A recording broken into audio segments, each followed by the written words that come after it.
It's hard to know when YouTube is going to start after I press start stream. It says I'm live. Let's give it a test. If you guys can hear me, go ahead and say buy the dip in chat, and then I'll know it's real.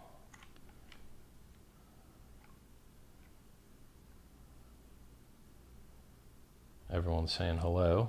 Oh, that's good. Now let's hear the magic word.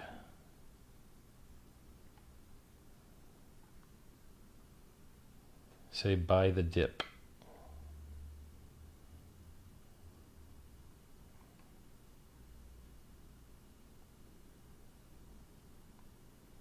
You guys are so slow. Still nobody. Hey, there we go. It only took 2 minutes. Only 2 minutes of lag there. Well, 45 seconds technically. Welcome everybody. I've been waiting for the dip to go live. Yay. We got a dip. Last time you guys seen me, I think it was about 5K, and I was on television saying, yeah, the bull run, it's the beginning of the end, meaning the bear market end, and I'm going to buy the next 30 to 40% dip. Well, we didn't get a 30% dip until about a week ago, right? We went from 3K, 31.55, up to about 13.850 with only a 25% dip. That's about a 5x in price with no dips. Fabulous. However, Richard Hart, what he says comes true. Even in the biggest bull runs, we will get 30 to 40% dips. Now we're at a 32% dip last I checked, which means, 8,500 is 40%. I think you should buy the dip.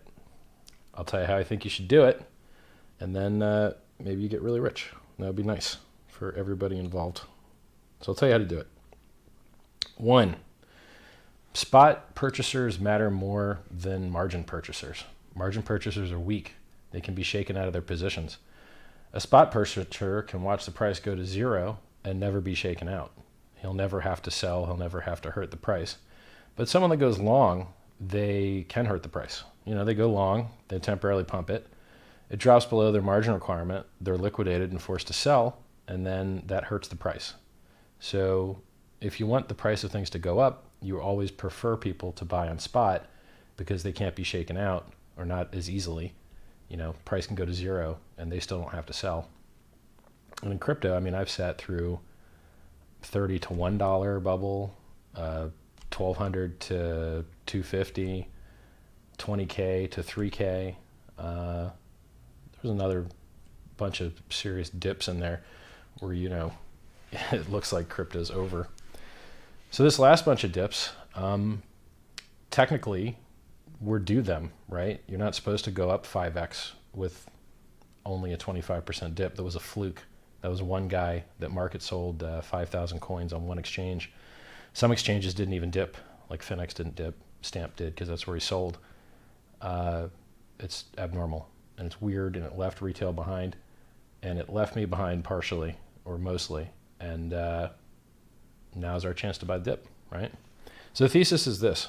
We went from $200 to $20,000 with no dips that went over 40%.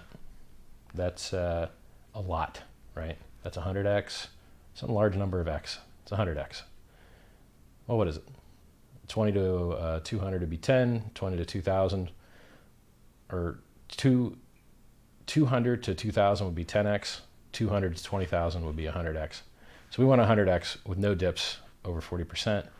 And we just pumped without retail being in, and for half of the pump, no premiums anywhere on anything. No premiums on futures, no premiums on swap, which is like, daily futures. No premiums anywhere. So I don't exactly know who bought all of these coins. I have 2 theories. One could be the banks bought your coins. Now you can pay higher. Okay, that sucks. And the other one that sucks more is the Tether guys are having problems getting bank accounts, so they just buy up Bitcoin because the banks can steal their dollars, but if they spend their dollars when they receive them and spend them to other exchanges' accounts and then just buy Bitcoin them with it, well, in effect, like the Tether Corporation is getting all the profit from this rise, whereas the people that bought the Tether, fake USD, aren't getting the benefit. That one's, I haven't heard anyone else present that one. I think it's interesting and kind of like a nice conspiracy theory. Absolutely no evidence to support it whatsoever. But someone bought, right? And they bought lots, and it wasn't retail, and the Google searches aren't up, and the adoption's not up, and the usage isn't up, but the price is up. So somebody bought a lot, right? Maybe, and you could say, oh, well, it was all the guys on the CME. No, they all got wrecked. They all got destroyed for most of this move up. Now, maybe they're long, maybe. They actually have reports that you can look at that show you by investor class. They break it down into 4 categories, who's long and who's short on the CME product, which is neat. And they can do that because there's only, 2,500, 3,000, maybe 3,500 people using it total. By people, I mean entities. Maybe there's, in a large company, a couple people trade an account, maybe. So, yeah, been waiting for the dip. Dip's finally here. I think we go to 8,500. Been talking about it for a long time, and I'll give you the reasoning on why I think that's a great place to buy. One, we've never violated the 40% drop rule in a bull run. Now that's assuming this is a bull run. So what's the evidence for this being a bull run? Well, we went 5x in price in 4 months. Been holding Bitcoin a long time. 5x is real nice. It used to be, not so many years ago, you could wait a few years for a 5x, right? Now, to get it in 4 months with no retail guys in, no searches, no news. I mean, I don't consider backed news. Maybe some people do. What other news is there? Lightning. There's only $10 million in the total Lightning network. Where's the news? That's a great thing. I think people, I think Bitcoin maximalists and people that own a lot of Bitcoin like I do, they don't like when I talk about the bad parts of Bitcoin because they only want to hear the bullish noise. Listen, be happy that the price pumps with bad news, because if we ever get good news, it'll pump harder, right? Be happy that the price can 5x on 4 months, in 4 months, with nobody using it as a currency. Because if people ever did use it as a currency, wow, maybe you could get 50x, right? So, I mean, you have to understand that telling the truth about this project and the parts that suck about it does not mean the price is going down, right? You can be truthful and understand that fixing those things makes the price go up even more, right? And we're coming up on the halvening, where instead of getting 12.5 coins every 10 minutes, you'll get 6.25. That's not bad, right? Yeah. So how do you buy the dip? Send money to exchanges, leave your limit orders in the book. Maybe you want to scale from 9K to 8K. Maybe it overshoots, maybe it violates. It would be the first, right? The last time we violated, it was the beginning of the bear market. So I'd prefer to not see it violate. I'd prefer it to be a brick wall at 8,500 so that we can maintain predictability so that everyone can get long and strong and stay long for the long, multi-year bull run. That'd be fabulous. What I don't like is when the price does stuff for the first time, because what data can you use to try and predict price? You don't own an exchange.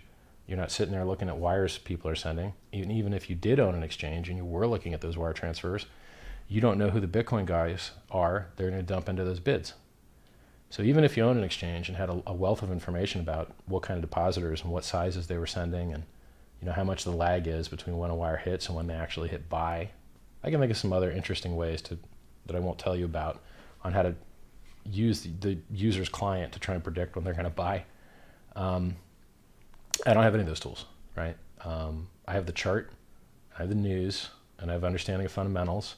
And the fundamentals don't matter, so you can forget those. They don't matter for price at all. Which leaves you with news, which sometimes matters, right? Trump tweets that Bitcoin's garbage, hates it, terrorism, blah-de-blah, right? Orange coin bad, says Orange Man. Well, what'd the price do? It went up like 5%, 6% as he was talking. Oh, okay, that's weird. I guess no one cares about what he tweets. But then, like a day or two later, time to dump. So was there just a lag? Like people couldn't find the sell buttons? Maybe the market reacted better to news when there was more traders and more retail involved with their, day trading screens there. maybe so many day traders got wrecked in the bear market that, I mean, imagine that you made a killing in the bear market shorting, and then it 5x's in 4 months. You're fucking wrecked. And I told people this. I told people at 4,000 when we broke out of that ascending triangle, flat top. You could basically trade those flat top breakouts pretty reliably in these last 4 or 5 months, as long as they built up enough pressure so that the triangle was wide enough. Then people got their bids and asks stacked on that, consolidation range. And then once it breaks out of the range, one side has to capitulate and give up, and you get these huge candles, right? $1,000, $1,500 candle. So I told everyone the time for shorting is over. Do not short. Be flat or long. I said that at about 4,200. And then giant candle, and then tons more giant candles with no dips. Hilarious. So now the dips here. So how do you buy it? Scale your bids, 8,500, 9,000. We should hit 8,500. I mean, the issue is we have a CME gap to close at 8,500, and we have closed all of them previously. Now that is not a spot product, that's a future product. Futures can go premium or they can go discount. So if you want to close that gap at 8,500, you can close it with a wick, or you could close it with the futures being at a discount. You could close it with the futures being at a premium. And then you've got to make a guess as to, okay, if we want to close that gap, where's the spot price actually going to be? Regardless of that gap fill narrative, we also have a 50% of the parabolic move, which lands us at 8,500. We also have the 40% max drop, 4,500. We also have, 8,500. We got the gap to fill at 8,500. I mean, we just did 9,500 today. This isn't asking for much, right? We have another congressional Senate hearing on Libra Facebook. Trump tweeted tomorrow. We have that. We had one today, dropped from 10.4 down to 9,500. So we dropped $1,000 on the Facebook hearings. We dropped from, so on the Trump tweet, we went from 10,293 up to about like 11, or 10,293 up to about 10,951. So we pumped, $700 on Trump, smack talking Bitcoin, through his minion Munchkin, whose name I believe is accurately pronounced Mnuchin, who's in the Panama Papers and flies in private jets, and his work was an executive at Goldman Sachs, etc. I'm a single issue voter. If you don't like what I've invested the majority of my wealth in, I don't like you. You're not my friend. I invested in something good. I want the price to go up. If you want the price to go down because you want to talk shit about technology, if you want to talk shit about terrorism and the funding of bad people, well, then you can just ban the US dollar, because that's what all of that stuff's done in. Drug sales, dollars. Kidnappings, dollars. Everything's done in dollars, right? Oh, they're doing malware and they're doing it for Bitcoin. How much you want to bet it's actually getting turned into dollars, right? So you can't get angry at technology. You can't get angry at tools. You know how many criminals use pencils? Let's get rid of pencils. Like, if you want to make an impact in crime, you need to stop doing security theater and law enforcement theater and hire investigators. Investigators put people in jail. Prosecutors put people in jail. Jails house people, right? You could build out law enforcement infrastructure that did a very good job without fake meta law enforcement, where you take the limited number of investigators and prosecutors that you have, right? And you settle most cases anyway. A lot in the federal level, something like 90% of all cases are just settled and they don't see court. They don't see trial. That means something's wrong with your legal system. You're never even, you're either not attacking enough people, right, to get to trial, or your penalties are so draconian and unfair that everyone settles because they have no choice, right?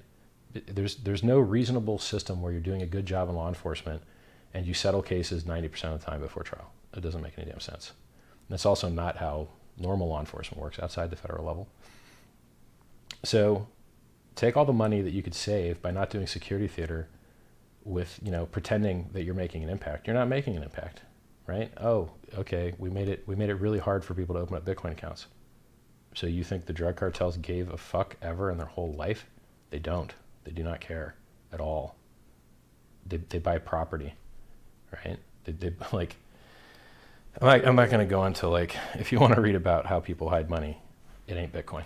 The coin that is totally 100% trackable forever, obviously, right? So I hate it when I hear all these red herrings about law enforcement and so on and so forth, trying to, like, stop Bitcoin from being a thing. Look, Bitcoin's been a thing for 10 years. Most people don't use it, right? Maybe one day they will. And whatever improvements we get in the world from that, it will be net positive massively, because much more people are non-criminals than criminals. If you start eliminating technologies because it'll stop crime, well, then let's just put a giant curfew. You're only allowed to be outside 1 hour a day. We'll just curfew everybody, and then think about the crime reduction. I mean, there'd be no crime, right? How much crime can you get done in an hour? I mean, you'd have to steal shit 20 minutes from your house, because, it takes 20 minutes to steal it, 20 minutes to get there, 20 minutes to get back. That's your hour right there. It's stupid. Pseudo law enforcement through the reduction of civil liberties is retarded. And we're supposed to have, laws to protect our rights. If you can't transact with another human being without a middleman, that's slavery. There's no reason for someone else to have control over what you do with your money. There's not, right? What is it, pre-crime? Like, oh, well, you might do something bad, so we have to make sure that you can't. It's terrible.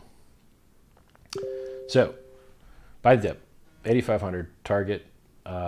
If you long it on BitMEX, you can trade without any personal information. If you're on vacation in the USA and you don't want a USA IP ban because they don't let you sign up from the USA, because you might be a US citizen, right, or US resident, and they don't allow those, then you get a VPN and sign up from wherever you do actually live, where they like you, right? You don't have to give them any actual personal information. They just want to make sure you're not a US resident, and they do that by filtering out US IPs.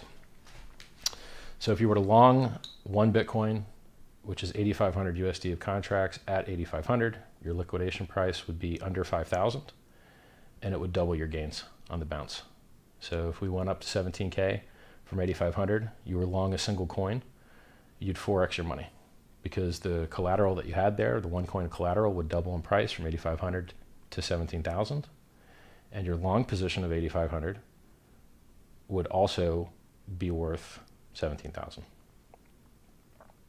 You can use the BitMEX calculator to do this math. So if you go up to the order window, top left corner, you click the little calculator, there'll be 3 tabs. One of those tabs will be profit. Click that, and then put, 8,500 contracts, 8,500 entry price.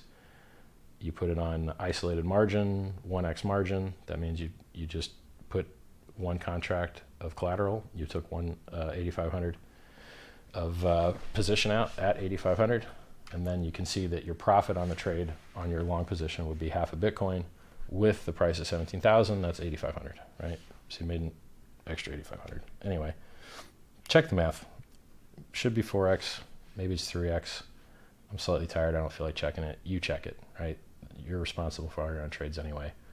All I know is if you had a coin and it doubled in value, and you borrowed a coin and it doubled in value, well, you got the doubling value on your collateral, and you got the doubling of value on the coin that you borrowed, right? So your stack should be up 3 or 4x. Yeah, and don't go over 1x margin, right? Keep your liquidation price low at 5K. We have never violated the 40% dip during bull runs before. If you 4x in 5 months, that's a bull run, and but that's unprecedented. We don't really have much history doing that before, so maybe we could do some new unprecedented thing and dip deeper, which I wouldn't like. I wouldn't like that at all. I don't think it's the case. I got some rich friends that were just contacting me today, asking about getting in. So I think people see this as an opportunity for retail to get in, and these are multi-million-dollar guys. So I think we'll see more retail engagement. Not to mention we've got capitulation on the altcoins. Ethereum is down 50% in 20 days. You can trade that on my BitMEX link as well, which is richardhart.win. So if you want 10% off for 6 months, go to richardhart.win. Use a VPN if you're on vacation in America, and buy the dip. What else? So I've told you why buying the dip's good. I've told you a bunch of technical reasons why it's valid, some fundamental ones, not that they matter at all.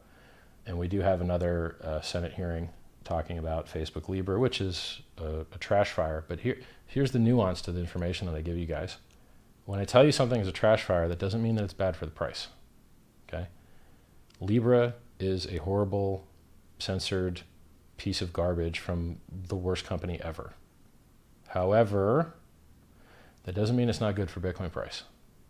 So if we get a lot of people into the crypto ecosystem by hook or by crook or by whatever way possible, sure, come into crypto for whatever reason and get no gains with your Libra coin. But then if you like mad gains, we got this other coin that's easier to buy with Libra coin than with fiat.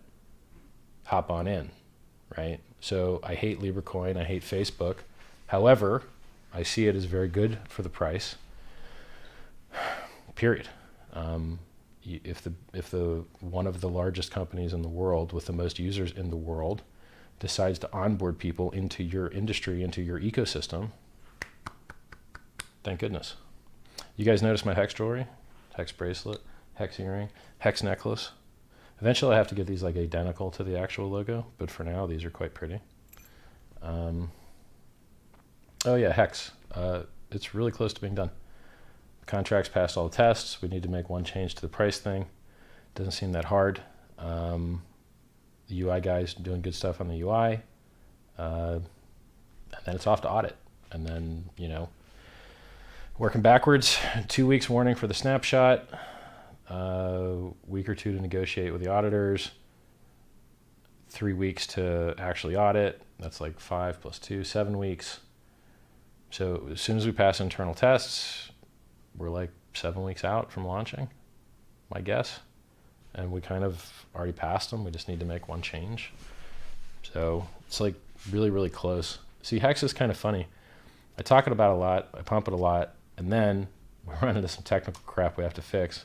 And I just stop talking about it because I want to come to you with like a real good, meaty update. Like, hey, play with the testnet, or hey, play with a wallet, things like that. Since I didn't have those yet, I haven't been doing it. I've never even mailed the mailing list. There's a bunch of thousands of people on there, double-digit thousands, and I haven't done it, right? So we've got to update the website. I've got to put the fact that you can trade Ethereum for HEX directly in the contract on there. I've got to put the auto staking. If you free stake coins, you're going to be auto staked minimum 50 weeks. You can choose to stake longer to get a bigger bonus, but we're not going to just hand you money to dump on us, right? So if you want free money, you're going to have to stay for the gains. Now, once you see the gains, you can evaluate whether you want to buy some more, whether you want to get out. We're not just going to give you money to dump on everybody's heads, right? That's what Bcash did. Bcash gave a bunch of money to the Mt. Gox trustee. Mt. Gox trustee dumped 30,000 Bcash on everybody's heads. How is that good for the world? How is enriching the Mt. Gox trustee with coins he didn't deserve good for the world? Very stupid. So we're not doing that. We're doing something much smarter. The fundamentals have improved, right? So let's say someone wanted to buy marketing for this thing. Not saying they would, because then you'd be a security. Someone promises you any work whatsoever. Can't promise you work for others. But let's say hypothetically, in some project, someone wanted to buy marketing, and he had to choose. You could either sell his HEX or you could sell some Ethereum. Well, selling the Ethereum isn't going to hurt the HEX price, right? So having something else that someone could sell to buy marketing, it seems good for the price of the project. Once again, promise you nothing. No promises. All right. I guess I could look at questions. So what do we got? We got buy the dip covered, 8,500 target. Maybe you could put some bids at a little bit over that, in case it doesn't get that deep. But it probably will it should hit it. Is my opinion. I hope it doesn't exceed it. Told you how to buy the dip. RichardHart.win. What else? We got a trading channel, t.me/Strape Charts. Got the Richard Calls price channel, t.me/Richard's Calls. Got general crypto chat, about 6,000 people in there. t.me/Strape. We got the Hex chat, t.me/Hex Crypto. You guys should sign up for the Twitter. You should sign up for the email address on hex.win. Sign up to the Twitter, twitter.com/Hex Crypto. I think I can, so we could talk about Libra. We could talk about the garbage is government. We could talk about the joke that is gold, how stupid Peter Schiff is. I'm going to destroy him utterly if he ever has the misfortune of debating me. It's going to be a sad, sad day for Peter. But he'll learn something, and maybe his personal assets will grow larger because they gave him some advice that he found useful. What else? I don't know. I'll look at chat. This ought to be funny. All right, chat. It's been a long time now. Let's see if you guys get any smarter while I was gone. Probably not. I know there's some seconds of delay, so I guess I'll expand this thing, make my life a little bit easier.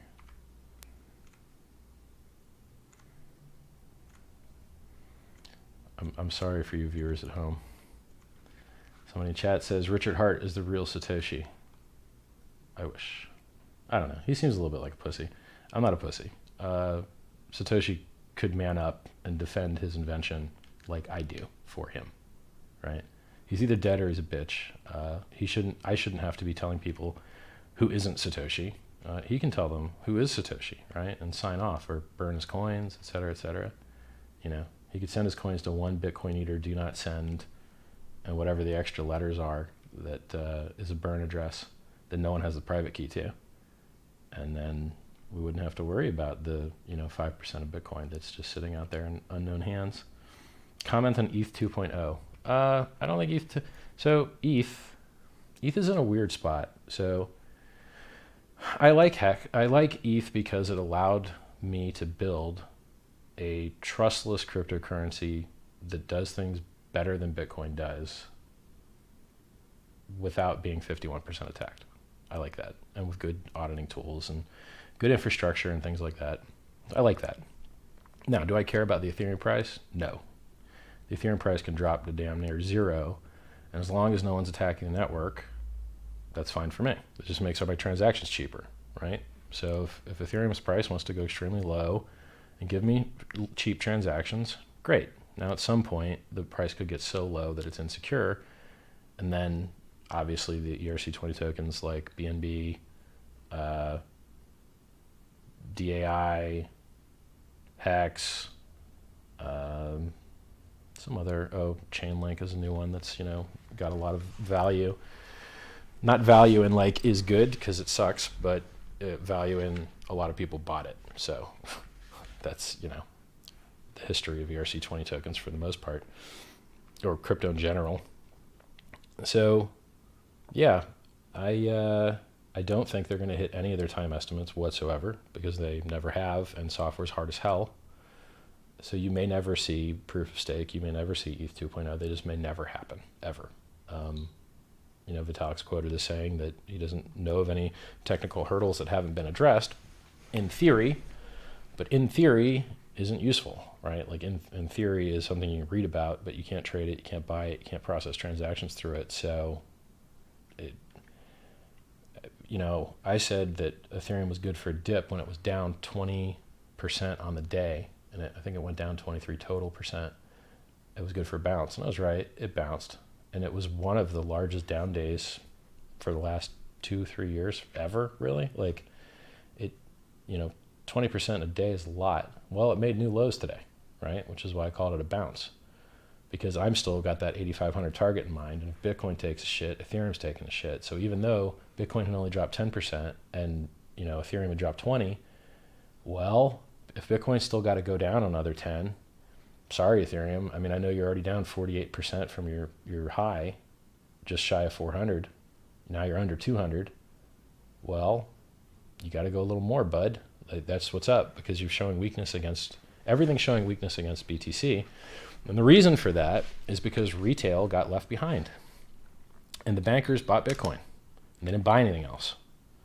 Well, when retail was in and had Bitcoin, then it was easy for them to rotate their mad gains into alts. And other people that saw their buddies get rich on Bitcoin were like, I missed the boat, so let me get in on alts. Well, now there's no retail in to tell the stories about the mad gains. And there's no retail that was in to rotate into alts. Alts are just getting annihilated. They're losing value in Bitcoin ups, and they're losing value in Bitcoin goes down. They're losing value both ways because of the mechanism I just described, which I'm proud of because I haven't heard anyone else talk about that. So you heard it here first. That's my theory on why alts are getting living shit kicked out of them, in addition to having no adoption and no reason to exist and half of them being scams, etc. No, far more than half. Well, that depends what you call a scam. A stupid idea that is going to lose everyone money. Not actually a scam, but just a dumb idea, overpriced dumb idea. You can do, I mean, there's a lot of people that do dumb ideas and lose money all the time, their own money. I mean, a lot of businesses start up, suck, and then, the guy that started it just runs out of money. It doesn't mean it's a scam. It just means it's an overpriced bad idea. All right, let's get it. By the way, if you guys at me, it shows up orange on my screen. If you say my name with an at, it makes my life a lot easier because most of these comments are just garbage, such as Earth is flat, right? The Earth is flat guy probably is all in alts. Somebody says alts can't be shorted. Actually, yes, they can. And if you want to see where you can short alts, I'm going to tell you how to find out. Go to t.me/straight charts, or no, better yet, t.me/Richard's calls, all right? And I'm going to put a call in there just for you right now where you can talk about shorting alts. Now, I think shorting alts is stupid, and I'll tell you why. If you short anything, you might make money, but you ain't going to make more than 100%. If you shorted 20K, if you took $20,000 and you shorted 20,000 and you covered at zero, you'd make 20,000. That's 1x. Well, that's all you can get. You can't go past zero. But if you longed zero and it went to 20K, and let's say you bought it $1, you're up 20,000x. Okay, so your maximum upside short is 1x. And in this example, your maximum upside long is 20,000x. It's 20,000 times better, right?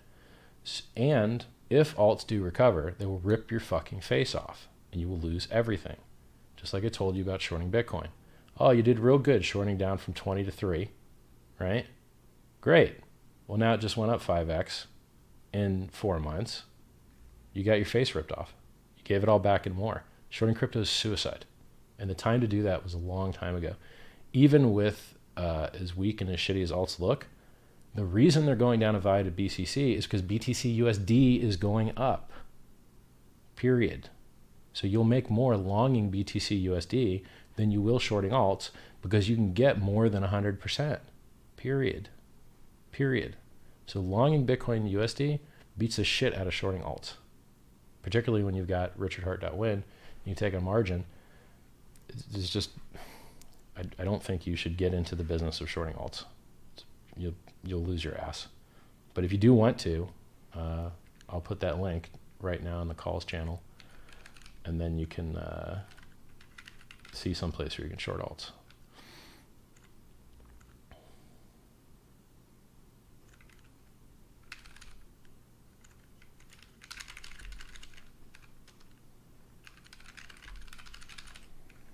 All right. Chat's not as bad as normal today. Seems like there's actually some halfway brained questions in here, which is different because, well, I mean, different for obvious reasons.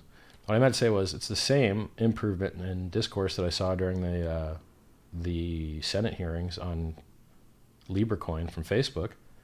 It seems like they brought their A-team of senators. The questions were better. The discourse was better. When I watched the Senate or congressional hearings on Bitcoin, the questions were terrible. Like it was just a shit show. This was actually pretty good to watch. I mean, I guess it's because I hate Facebook, and Republicans hate Facebook, and Democrats hate Facebook. Everybody fucking hates Facebook. Facebook's the worst. Remember when they bought WhatsApp and said, hey, we're not going to take the data? They took the data. They merged it up. What? Where's the antitrust? You guys can't just buy every possible competitor and be the only option for social forever. Nightmare. Data portability and open data would solve some of those problems, and one of the senators in there was talking about it. I'm like, oh shit, these guys actually have brains in their head. They actually know some solutions to this shit. And, you know, the lady that was a fighter pilot that flew the A-10 Warthog, Miss, I can't remember her name. She was awesome. I tweeted pictures of her next to a Warthog plane. I'm like, hell yeah, land to this guy. He's like, I don't trust you, Facebook man. I'm like, good, you shouldn't trust his ass. Oh, we're here for the good of, just for the kindness of our hearts. We're not really in for the profit. Shut the fuck up, dude. Come on. Everybody knows what you're here for. You're here for more money. You ain't done a damn... Please. In your comparison between HEX and Bitcoin, you claim a higher transaction throughput for HEX. Well, I got to back that off. I don't think that's true. I thought about it some more. So, in theory, if HEX were the only project on ETH, then it would have higher throughput because ETH has higher throughput than Bitcoin does. However, since it ain't the only project on there, then we have to share the bandwidth. I don't think with the ecosystem as it is now, well, see, it's like, do you care about maximum theoretical bandwidth? Okay, ETH beats Bitcoin. Do you care about cost to use the bandwidth? Because doing a transaction on Bitcoin is about 10 times more expensive. You want to do a transaction on ETH, it's like 2 cents. You want to do a transaction on Bitcoin, it could be like 30 cents, depending on how busy everything is, right? But you're getting more security for your money because there's more hash rate behind it, right? So in theory, a Bitcoin transaction should cost more. And the funny thing about transactions in crypto is how much you pay for your transaction is currently unrelated to how much you're sending. Now, an evil thing that I came up with that I think would be smart for miners to do would be to look at how much value you're getting from sending your transaction. And if you're getting more value, require a higher fee. And then if you're getting less value, require a lower fee. So it's the difference between pricing stuff based on what you can get versus what you paid. A lot of people just take what they paid and mark it up 40, 100%. That's what I did when I was in the car stereo business. That's what most retailers do. It's easy. Here's what I paid. I'm going to mark it up. I'm going to sell it. More advanced strategy is how much can I get from this? What's the competitive landscape look like? What do other products in this class look like? How do I fill up each price point so that each demographic of user can have a good experience? And you know, you could derive maximum profit in that way. You have to know more. You can't just be dumb and look at your prices and then just mark them up or down, which by the way is a little bit stupid. So let's say your distributor gives you a better deal on a product for a Christmas sale and you pass it on to your customers. Congrats, now you made less. You just made less money. Why? Well, you gave him a deal and you got a deal. But when you look at your actual net profit, 40% of a lower price tag is smaller than 40% of a higher price tag. So maybe you should just pass on some of the discount to the customer, right? Like just multiplying your cost by some number is a very remedial, stupid way of setting prices. So in my system, charging people to get into a block based on their value of getting in the block, based on how much they're trying to transact, seems more intelligent to me than just charging them for how much space they take. But hey, you know, if people want to work for less and be nice and roll your transaction into a block for less money, cool. Like, okay, work for less then, right? That's kind of what mining was designed to do, is get people to just kind of work at low profit.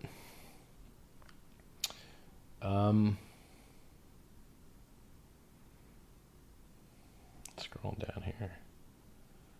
If you ask me about a coin I don't own, I can't give a shit. So if you ask me about XYZ stupid ICO coin, I don't care. They obviously suck. They're obviously getting wrecked versus Bitcoin. Every single alt is getting wrecked versus Bitcoin except 2. That have, you know, decent transaction volume. They're paying a Mimblewimble. I don't care. Are you going to see it in real Bitcoin? Do you care about your anonymity? Do you run Tor?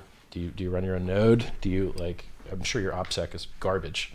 So since your OPSEC's garbage, why are you gonna like? I don't know. Sure, like if you need, do you hold a lot of Monero? Do you actually use your coins that you want to have untraceable? Well, we have Monero now and it works. So why would you hope and dream for some other thing that might work, or it, might inflation bug everything? I don't know. I just, when you realize that technological progress has no bearing on the price and you only care about the price, since no one uses this stuff anyway, it's just hard to keep wanting to read white papers constantly about new technological innovation that will never happen. I mean, but for multiple years now, I've been talking about side chains and how we needed to get ticker symbols onto Bitcoin so that we could take away all the pump from Ethereum by servicing that market, where the only reason to buy crypto was to get these other cryptos, right? So why did everyone buy Ethereum? To get all these other things, because that was the on-ramp, right? Well, if we had that on-ramp of Bitcoin, Bitcoin would pump harder. And what happened? Nothing happened. Do we have side chains? No. Do we have drive chain? No. We have fuck all. We have nothing. We have Lightning with $10 million in the whole network. And will that help do what I just talked about? Nope. So like my incentive to read about state chains and side chains and every other new cool thing that comes on Bitcoin, I just really don't care that much. Why? Why should I care? Oh, it's a cool new innovation that will never get rolled in. What's the last innovation you guys got? SegWit. Multiple years ago. Yeah, that's it. The last innovation you guys got was SegWit multiple years ago. Can't care, right? Like just, hey, there's a new exchange opening up. So what? CME opened up, biggest market in the world. Price dropped from 20K, 3K. I don't give a fuck about new markets. I don't care, right? Show me volume, right? Oh, your new market? Oh, you're backed. Backed is opening up? Congrats, guys. Hey, Ledger X opened up too, and they don't do fucking volume. They don't do nothing, right? So show me backed. Show me your volume. CBOE opened up. They did so much volume, they took the product off. They just turned it off. They're like, we didn't want to deal with Bitcoin anymore. They just turned it off. So I don't give a shit about backed or stupid new exchanges opening up. I care about people buying, right? So do you think new people are going to buy because some new white paper's idea got rolled into Bitcoin? No, they're not. The only interesting thing that you could add to Bitcoin would be anonymous transactions, and I don't think you'll ever get them rolled into the code, ever, because everyone will lose their bank accounts, right? All these people, like Coinbase and exchanges that like receiving money to sell you crypto and make billions of dollars doing it, they'll lose their accounts if that shit becomes anonymous. 2 stories about XYZ terrorist using crypto, and the bank's like, yeah, right? Because of the passporting rule, where you have to hand to the next bank the information about the customer that is sending money and all this other crap. So yeah, I don't give a shit about all the cool tech white papers. I'll let me know when it's in the code. Let me know when we have a soft fork or a hard fork that activates it. I'll read up about it. If you don't have a soft fork or a hard fork or a bit written with everyone signaling for it as a miner, I just don't give a fuck, because it ain't gonna happen. And if miners do signal for it, maybe it's 40% to happen. Maybe. Yeah, Vitalik said ETH should use Bitcoin Cash. I don't know what's going on with that. I don't know. So my theory is, like, there's 2 past this. One, I haven't read the proposal. It sounds fucking retarded. I just don't really care to read about it.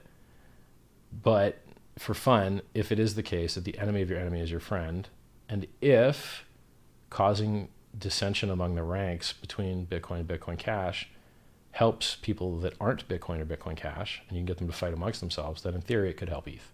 Now, I don't think Vitalik's shady like that, and I don't think he tries to pump price like that. So I would imagine that his thing that he proposed was actually probably technically useful. But without having that high opinion of Vitalik, I would say off the bat, oh, look, you're trying to stir shit between 2 competitors to fuck them up, and then your thing can pump harder, right?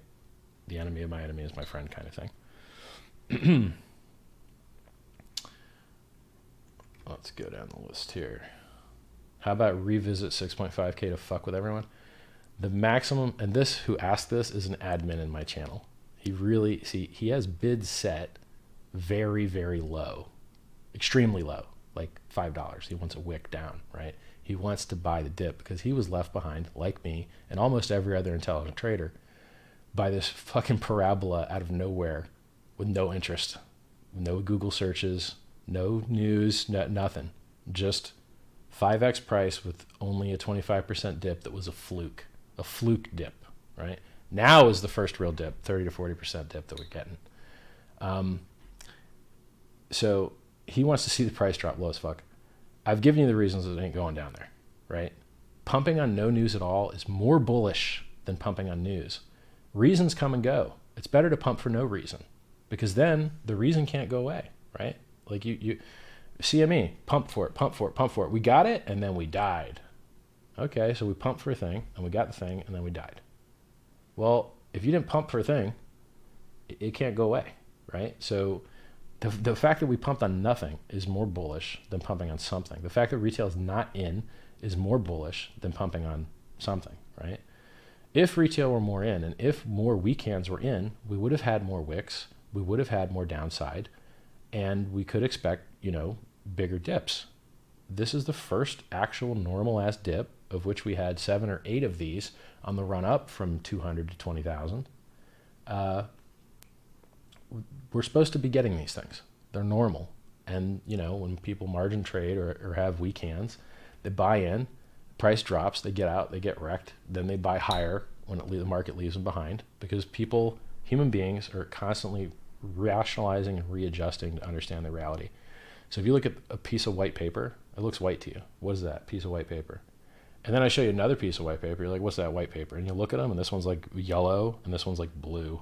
And you're like, oh, they're kind of different. Maybe this is like an eggshell. Maybe this is like, some type of sea mist infused thing.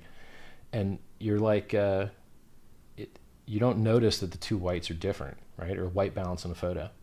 So you could have huge differences in color, but that's good that we work that way. We want our eyes to work similar at noon as it does at sunrise or sunset. Sideways light, yellow light, totally different than overcast daytime light, which is very blue, right? So like a yellow light, 6,500 Kelvin, blue light, 9,300 Kelvin, color temperature. But our brain doesn't care, it just auto balances everything. Well, it does the same thing with price. So when you see a giant red candle pump, and then another giant red candle, so we did 14, and then we did 12, right? And we did 14 and 13. I don't have the chart up in front of me. And then you just see these drives. You're like, all right, there's a first drive, here's a second drive. We're basically, nearing the bottom of a second drive. Maybe we bounce and then do our third drive down to 8,500. Maybe we go 8,500 straight. It's not that far. Maybe tomorrow's hearings will get it. Or, plenty of probabilities, right? It was improbable that we had 5x in 4 months. It's improbable that we violate a 40% dip. It's a probability game. So you might want to look into something called Kelly criterion, which mathematically proves that if you're 50% certain that something's going to go up, you bet 50% of your money. If you're 100% certain, you bet 100% of your money. If you're 20% certain, you bet 20% of your money. It turns out that you should never be all in unless you're 100% certain. And if you have any doubt whatsoever, you shouldn't be all in. That's the math. Look it up, Kelly criterion. It's neat. When people talk about money management crypto, they never actually give you the math behind it. Well, there's the math. It's more useful than what you'll see on Twitter for money management. There's other stuff that you can put in there, but that's a hell of a great start that very few people know about, unless they're poker players, and even then, I'm not sure how many of them know it. Have I invited Schiff to my channel? Yeah, he's bad at internet, he's bad at technology, he's bad at interweb, he's not good at stuff. So I have to find a side channel to communicate to him, because I look forward to crushing him, pretty much. He talks a lot of shit, and he's been saying the same shit, incorrect shit, for a decade or more. And I need to put smackdown on the man and make him look a bitch. I'm the guy to do it. So apparently Rand Neuer, who does CNBC Africa, has an into him. I might reach out to him and say, yo, put me in touch.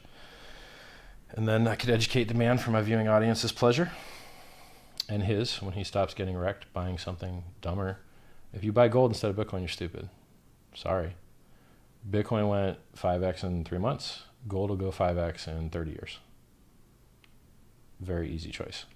Very, very easy choice. Bitcoin's a revolution based on a computer science breakthrough. Gold has been around for thousands of years. They can mine as much gold as they want on the ground. They can go grab asteroids and point them towards this way that are just pure gold, like pure gold asteroid, right? Like has, 10 times what's on Earth already. Fuck gold. You dig it out of the ground to bury it back in the ground under a bank. It's not productive. It's not useful. I wear it. I mean, shit. This is gold. It's white gold. They basically alloy it with nickel to make it this color. And then they coat it with rhodium for some other reason. I'm not sure. If you rub it a lot, you actually see it turn more yellow. So gold on its own, dents real easy. It's not even good enough for me to keep this as the gold that it is, right? I had to alloy it up with other stuff to make it white gold. It's not that great. This bracelet here, it's a 2003 Rolex. They just turned this from silver to gold, and it has a big dent right there, just like they all do. Why? Because it's weaker than stainless steel was. Why? Well, they wanted to make it prettier and make it, go all the way through, and now they all have dents here because gold sucks. So diamonds also suck, by the way. These do not look as good as Swarovski crystals. GH Keller Si2 Clarity, Swarovski crystals look better. Oh, why don't you get D Flawless? I like keeping my fingers. At some point, you can only wear so much money on your body before your ass is endangering yourself. All right, down the list. Someone says Earth is flat. Nope, I don't think so. What's my all-time high prediction? I think 100K is a nice round number. That sounds nice.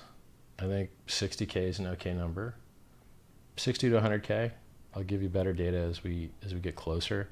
I kind of like to understand the market participants a little bit better. Without me knowing who bought those giant bags and 5x the price from 3K to 14K, I'm not super confident in that prediction. So I think a wider range of 60 to 100 is totally reasonable. We've never done less than a 3x over the previous all-time high after ending a bear market. So I think 60K is conservative. I think 100K is quite reasonable as well. Do I know for a fact it was institutions? Nope. I got no goddamn idea. But I know whoever it was wasn't Google searching. So, and they weren't buying futures before they did it. I mean, this move was weird. Really, really weird. If you're some institution and you're on the trade desk and your boss comes along and is like, hey, we need to buy a couple billion of Bitcoin. Get us in at the lowest price you can. And you get a BitMEX account. You 100x that shit before you press order at your exchange job, right? So the fact that there was no margins or premiums on any product that you could use to amplify your gains, whether it be options or futures, means that whoever entered this market was just fucking retarded and didn't want the free money of pumping futures and options and then pumping price and getting paid twice, right? I don't understand it. I mean, for that to be the case, either the person doing it, maybe the person doing it didn't have access to those products, which I find impossible. Or maybe there's no Kaiser Sose conspiracy and it's just organic buying because people really need Bitcoin because they really need it. Nah, nobody really needs this stuff. I don't know. Really weird. Really, really weird. What if my 8,500 call goes to 7,500? Well, then you'll be really happy to have your liquidation price under 5,000, won't you? Lucky you. Lucky you only went 1x, right? Or you bought spot. We pumped on nothing. If we get any good news at all, lucky us, price will go up more. Fabulous. Litecoin halving, I don't care. I mean, that's priced in, right? Like they led the market, they pumped before Bitcoin did, then they died before Bitcoin died. So it's nice that it's a leading indicator, maybe, but it's, been getting its ass kicked by Bitcoin for a couple months now.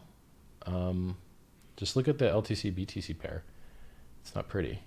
I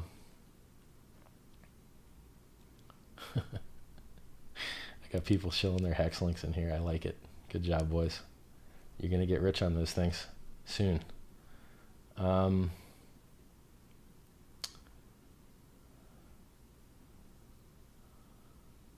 XRP rebound?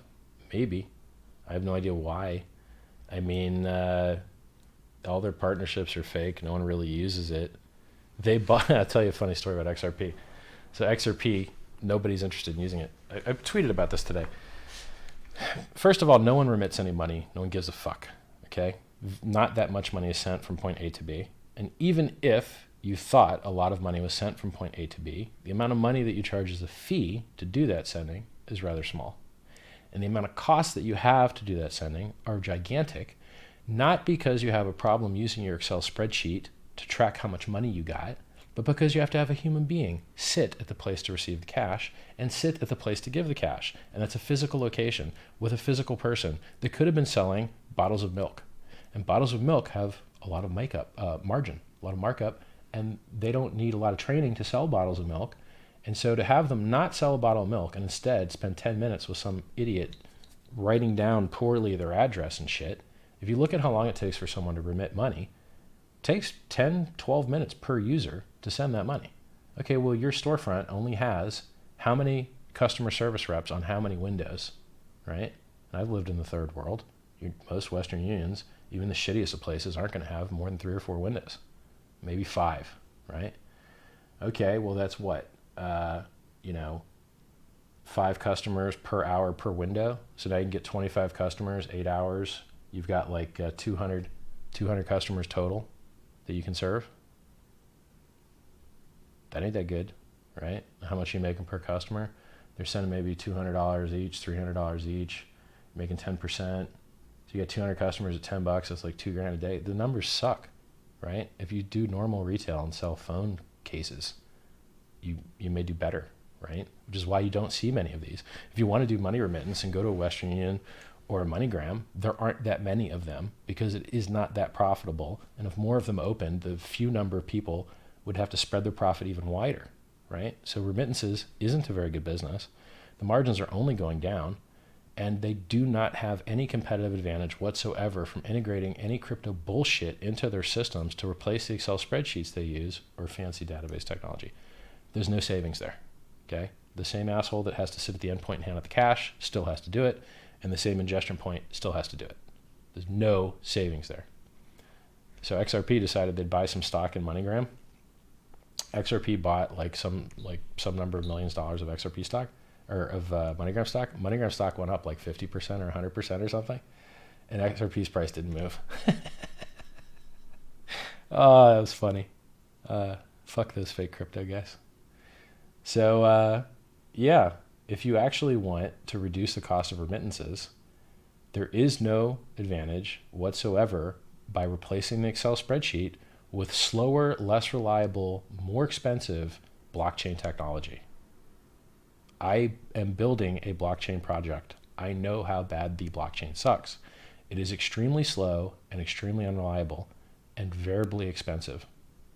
It ain't good in any sense of the term. It provides one good thing: censorship resistance.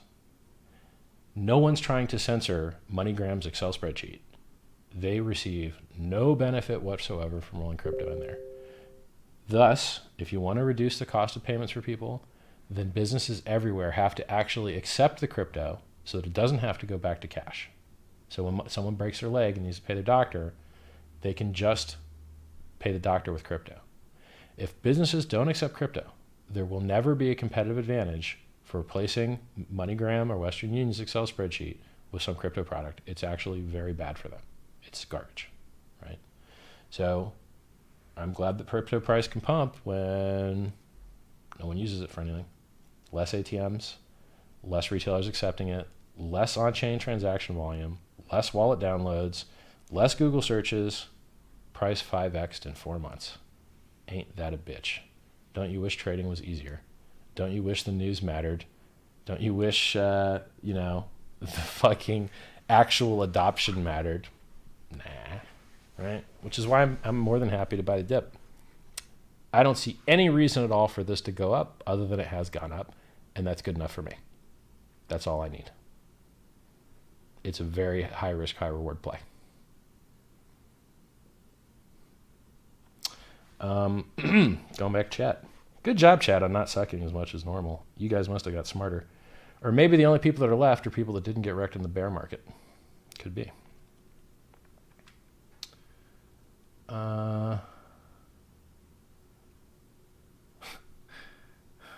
Is real the volume right now? There's a product. So a lot of people use CoinMarketCap. There's a better product. I'm weary of shit talking anyone because of HEX, right? I would like to see HEX listed everywhere. So I'm very weary of shit talking any exchanges. I would like to see HEX well represented on CoinMarketCap. They're a very important website. So I'm weary of shit talking them. So I try and frame things positively. All right. There is a website called On-Chain FX, and On-Chain FX has a lot of really cool tools that no other website has. You can look up ROI by year, like which coins did best in 2017. That's fucking cool. You can look up ROI from local low, right? Like what's the cycle low price? That's fucking awesome. Great. You can look up drop from local high. You can look up your break even, how many multiple to get break even. Man, that's a lot of cool fucking tools, right? And another tool they have is they show the exchanges that have real volume that's real and not fake bullshit. And you might want to look into that tool. I think they call it the Real 10 or Real 15, some real number index. So they have claimed volume, and then they've got like real volume, non-bullshit volume. So I guess you asked a good question. I'm weary of like name dropping products.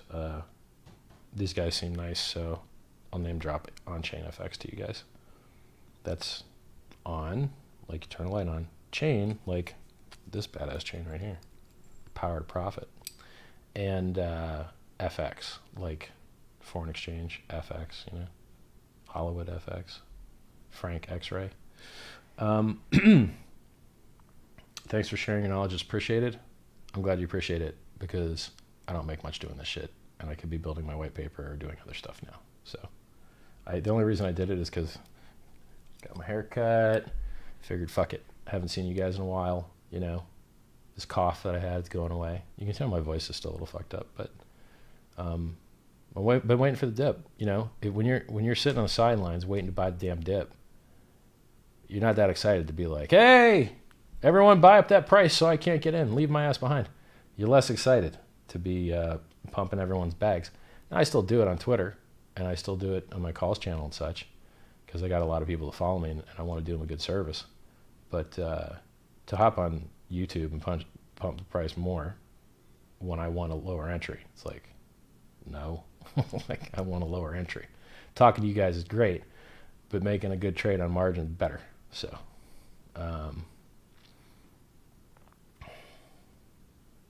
won't quantum computing make Bitcoin impossible? We just hard fork to quantum secure crap. So, we can fix it if time be, if we need to. Any interesting stories about Florida? Yeah, I got a lot of those. Everyone does. Just go to floridaman.reddit.com and you can read all the stories you want about Florida.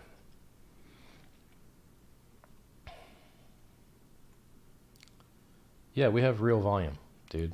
Yes, the CME is real as fuck volume, and they do $250 million days. So yes, we have real, legit ass volume in crypto. I think the same guy wasn't convinced by my last answer. Remittance is a multi-billion-dollar a year industry. Is this a set or your home? Just goes to show any idiot can buy a lottery ticket and get rich quick. You suck and exploit women. First off, you're dumb fuck. No, the remittance industries do not make that much money, which is why when you look up the most valuable companies that exist in the world, they ain't anywhere near the top at all. Nowhere. Second, yeah, I live here. It just looks awesome.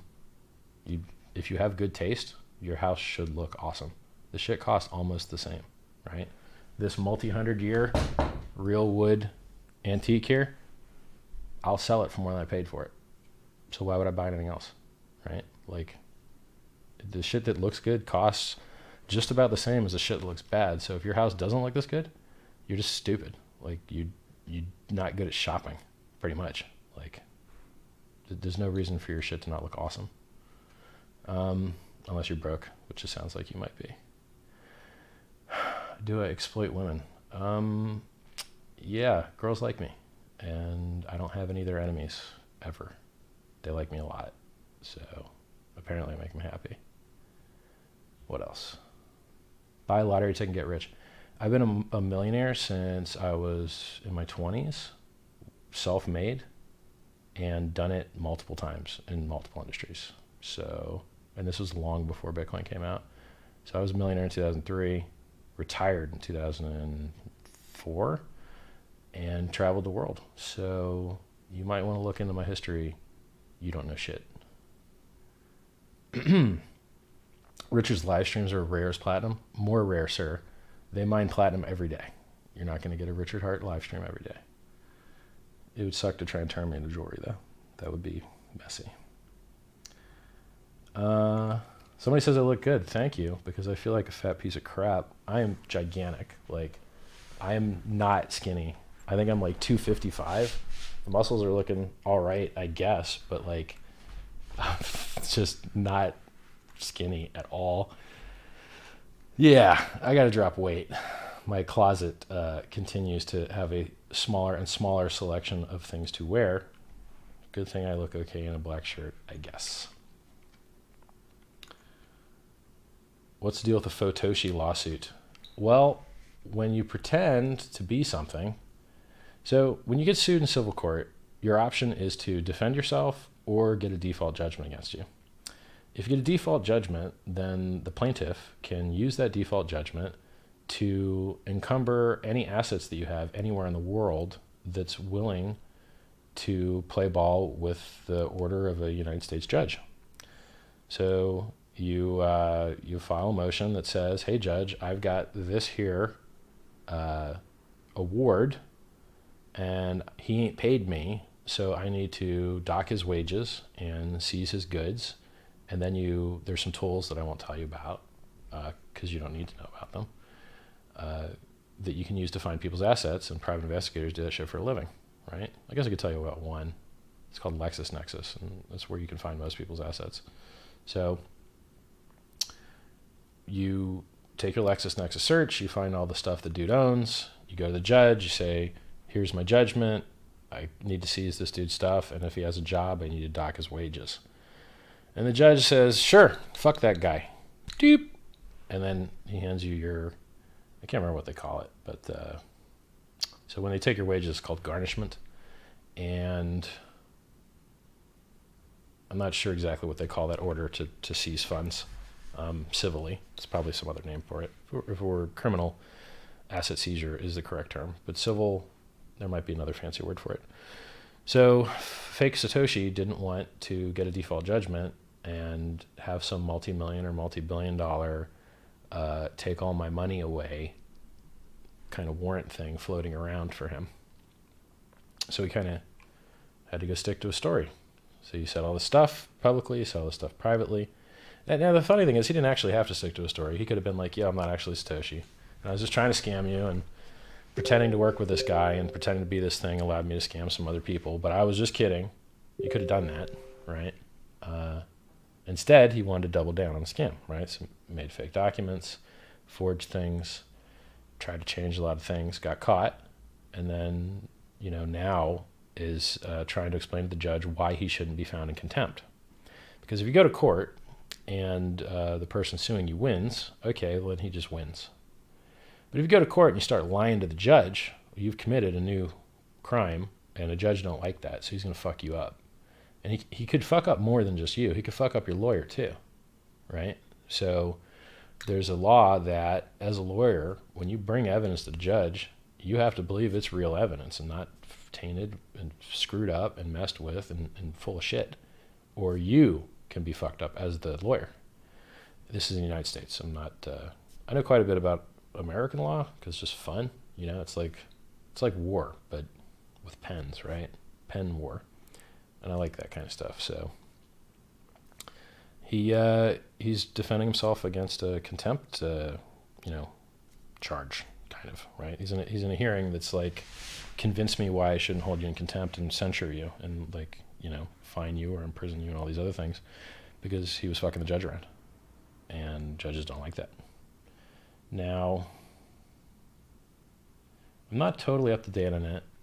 I might have missed one update, maybe, but it's not looking good for fake Satoshi. Faux Toshi. Don't be a liar. Don't be a scammer. Don't lie to judges. Don't do shit that makes people sue you. Your life will be better. Do I have thoughts about EOS? Yeah, it's not a cryptocurrency. They can take your money whenever they want. 11 guys can get together and decide to take your money, and they have done that. They have moved people's funds around. Is it high throughput? Yes. Why? Because 11 guys can move your money whenever they want. It's not real crypto. So if you want high throughput with fake crypto, they have it. That's cool. If you want that, there it is. If you want real crypto, where your money stays your money, well, that ain't it. So,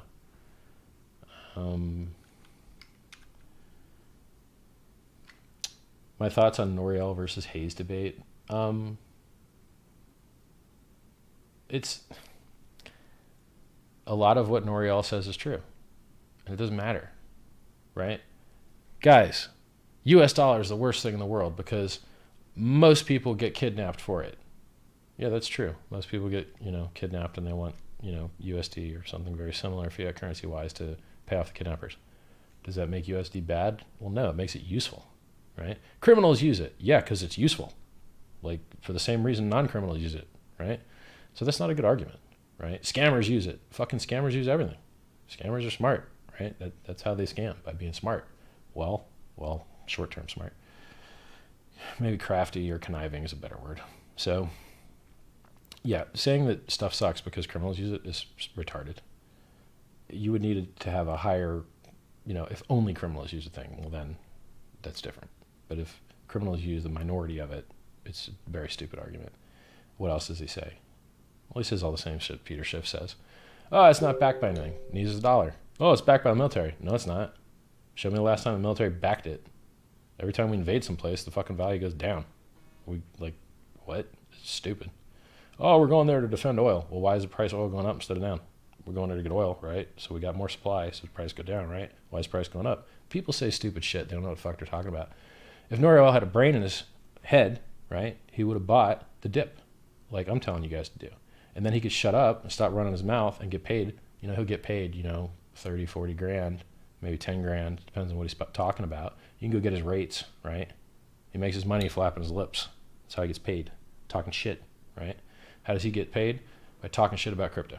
Okay, well, I'm glad that's how you decided to make your money. Everyone that listens to you hates you because they're all wrecked, because they all missed the opportunities of their lifetime because they took your advice. People that listen to me, they're all making money.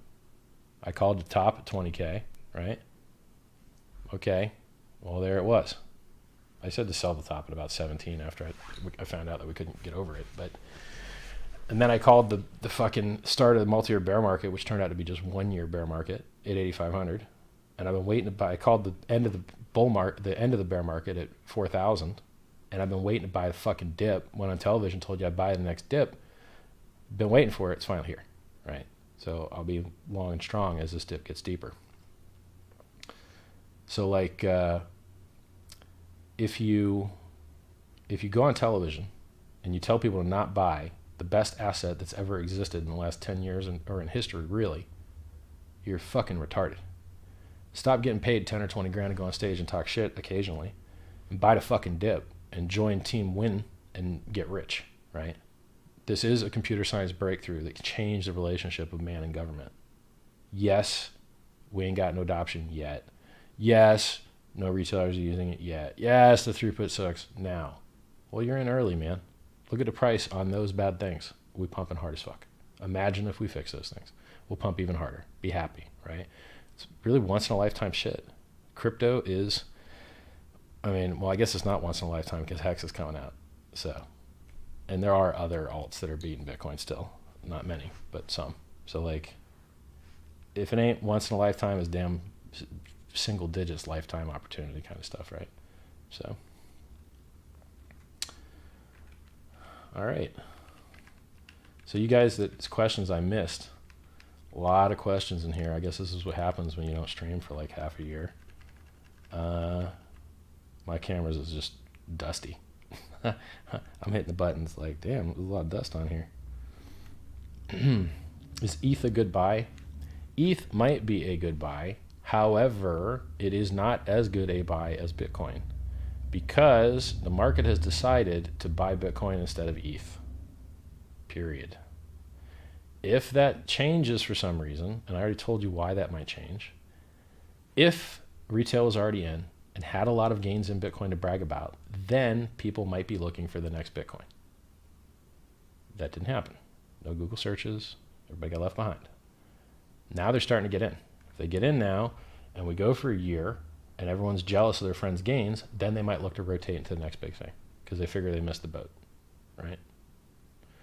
Or if Ethereum had better custody solutions and was on the CME and had better regulatory certainty like Bitcoin does, Bitcoin is in a better position to pump. It just is. ICOs are dead. It's Bitcoin's time to shine, pretty much. Now, maybe a year from now, after it's pumped for a while, then it can be alt season again. I've also seen some analysis in regards to alt season and the Bitcoin halving, and apparently, I didn't check it, but the rumor is that alt seasons happen half a year or midway through the cycle, which would be 2 years, after halvings and not before. You'd have to check that data. I haven't checked it out. You know, if you see, like, here's the other thing, right? If you have the opportunity to long something, you want to long the USD pair because the weaker the USD is, the harder your pump. If you long an altcoin pair, you're competing against Bitcoin, and Bitcoin will fuck you up. If Bitcoin just raises the same as you, you make no money. You're literally like when you bet an altcoin pair versus Bitcoin, you're betting that Bitcoin is going to do worse than the other thing, which is a terrible bet when you have other bets available to you that are USD will do worse than the thing. Well, fuck, USD is going to do way worse than the thing than another crypto, usually, right? So you could make 10x on a Bitcoin long. You ain't going to make 10x on an Ethereum BTC long as a base, right? Like you could take a margin and multiply it, right? Like if you're 10x long and the price goes up 10x, well, you're up 100x, right? So I'm just talking like the base. You ain't going to see Ethereum do 10x better than Bitcoin. This is not happening, right? Could Ethereum do 10x better than USD? Sure. But if it did that, Bitcoin probably did 15x or 20x looking at these last 5 months, right? You got to, something changed. The market changed. The participants changed. The people that bought this are not the same people that bought 2017. So shit's a little bit different now. They're not FOMOing into retard shit like they were. Give them a year to get rich. Maybe they'll FOMO retard shit again. People keep talking about scalability. No one gives a fuck. No one needs scalability. Everyone that wants to transact can transact very affordably right now. Now there's a tipping point. As soon as you hit that tipping point, then it seems like everyone really, needs the space then, right? So as long as the blocks aren't full, then everything seems okay. When they do get full, people will start complaining about scalability some more. I really don't, personally, I think there's solutions to scalability that are just so easy, I don't know why people don't do them. I'll give you one, right? Break Bitcoin up regionally. Yo, send me 20 North American Bitcoins. Who gives a fuck? You can do that, right? And then you've got, 10 regions, you just 10x the throughput of Bitcoin. What's the downside? Oh, they have less hash rate. So, and Ethereum has less hash rate, has no problems, right? So like, I think you could use remedial, retarded style solutions if scalability actually were a sustained problem. That's not really a problem like that yet, right? Now, people are going to say, oh, Richard thinks he solved scalability with sharding. Well, yeah, that's what we have now. We do have multiple blockchains that do perform separately from each other and all do a similar job of transporting value, and they do function. And the majority of them function the majority of the time. So yes, what I'm describing already fucking works. Multiple cryptocurrencies already works.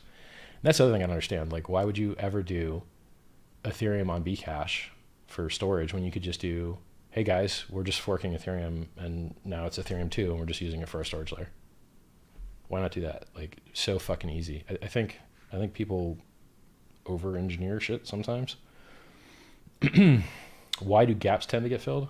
I have no fucking idea, but they do. So it could be, it could be confirmation bias. It could be like a rumor, right? Like there's just volatility, and volatility tends to fill all gaps or reversion to the mean. And then we just see gaps because they stand out. And then we just look at volatility and reversion to the mean and assume they get filled.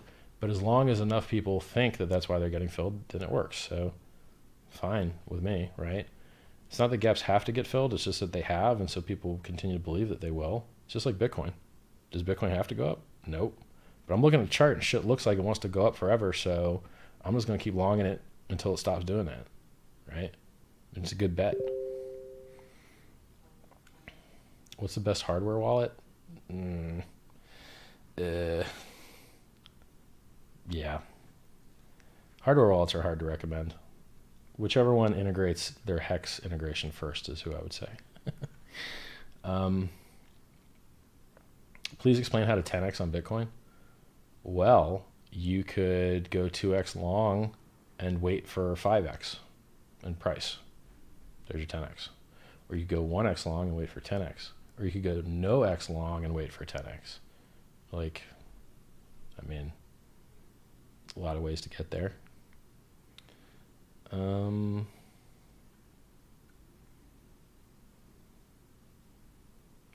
Stocks are funny. I try and explain this to people. You guys that think you own stocks, you don't actually own stocks. Show me the certificates. You don't have the certificates, you don't own stock. Who has the certificates? It's DTCC Corporation. Google it, Wikipedia it. They actually own the stocks. You have an IOU with the DTCC Corporation. Maybe, if the shit hits the fan, you'll get your stocks. Maybe you won't, because you don't actually own them. What can you do with your stocks? Can you eat them? No. Can you build a house with them? No. Can you go to the cash register of the store that you own stock in and take some cash out? Nope. Can you change the opening hours? Nope. Why? Because you're a fucking nobody, a scrub that has no voting rights and no control whatsoever, and you can't take it out of the money company. You cannot take any money out of the company, even if you want to, because you're a scrub with no voting rights. So what are you? You're a greater fool. Now, is that okay? Yes, it's okay. Why? Because they keep printing the money, and all the money's got to go somewhere, and the somewhere where they put it happens to be the most productive place for it, which is in productive businesses. What's an unproductive business? Gold. Why? It just sits there. What do you mean it just sits there? You dig it out of the ground, and then you put it back in the ground under a bank. That's all you do with it. Ground. Well, that's stupid. Yeah, that is stupid. So what's unproductive? Well, a farm. Why? Well, every year crops grow and food comes out. So what was not there becomes there. They produce things. They're productive, right? So productive assets, which are businesses, are the most productive use of capital, which is why the S&P 500 shits on everything else always, because it should, because everything that you look around you in your house that's worth a shit was built by companies. And so companies are building the world. Companies are building the value. Companies are what is creating the value in the world. Value is goods and services, period. The goods and services are deployed and invented by companies, right? And really, what's a company? Company is just a bunch of people and machines doing shit. So if you buy stock in a company, you will be a greater fool. You can only sell the stock. That's all you can do. Can't write yourself a check from the company's account. Can't reach in the cash register. Can't change the opening hours. You're a fucking scrub that just owns usually some IOUs from the DTC company, DTCC, that actually owns the shares in the stock, right? So why am I telling you this? Because one, when I tell you stuff, there's the thing I tell you, and then there's the nuanced understanding of it. Because I tell you the truth, and then you have to process the truth, right? So are you going to get rich buying the S&P 500? Yes. Is it a good place to put your money? Yes. Why? Because their company is the best things that exist in the world. They produce everything that's good, right? The camera I'm talking to you on, company. Microphone, company. Candles, company. Shirt, company. Everything you're looking at, this shit was all made by companies, right? And what are companies? They're just people and machines. So when people say that crypto sucks because it's not backed by anything, or you can't do anything with it. You can't do anything with your Coca-Cola stock either. Can you buy Coca-Cola with Coca-Cola stock? No. They'll take you out of the store. Like, yo, get the fuck out of here. We accept dollars or credit cards. We don't accept Coca-Cola stock for Coke. Oh, well, fuck me. I really would like a Coke, but I own like 5% of the company. If you own 5% of Coca-Cola stock, you cannot buy a Coca-Cola with it. Okay? So when people talk about how shitty crypto is because you can't spend it, I'm like, who cares? That shit does not matter, right? You can't spend Coca-Cola stock either, but the price keeps going up. We care that the price goes up. That's all we give a fuck about. People that buy Coca-Cola stock are not soda enthusiasts.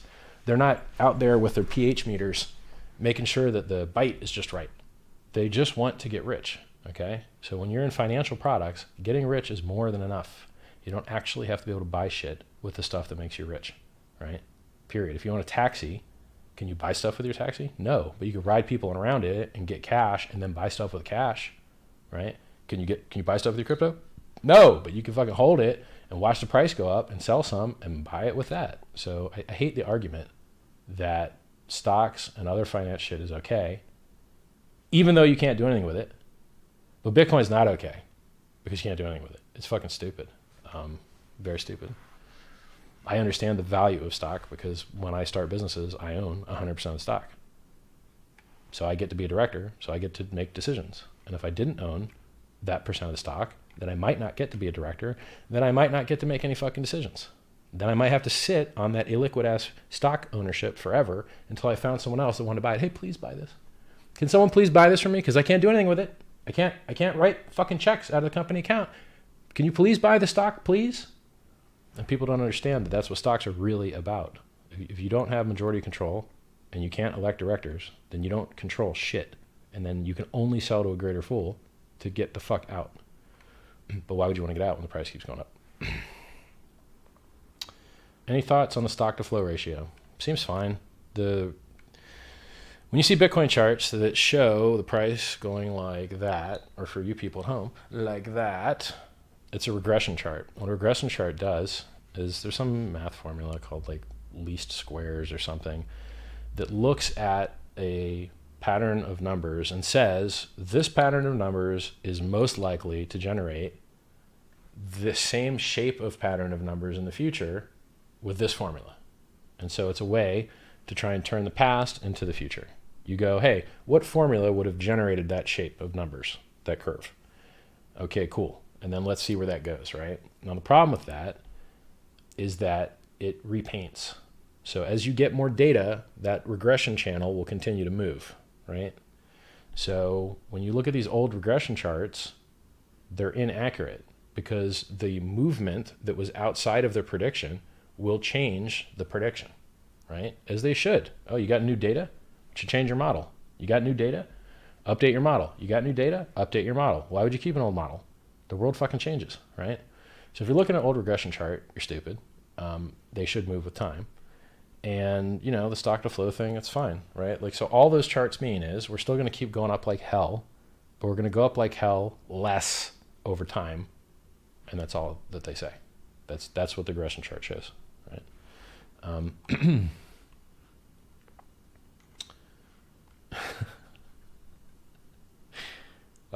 Chat. This is funny. I'll read this. I'm fucking out of here. Rich and talking shit about my stock on live stream? Fuck that. I out. Take my wrench. Fuck crypto stocks is the future. Crypto is dump. Peace. I'm out. I like this dude. He's an admin. He's not an admin, but if he were slightly less funny and more serious, he would be an admin because he's hilarious.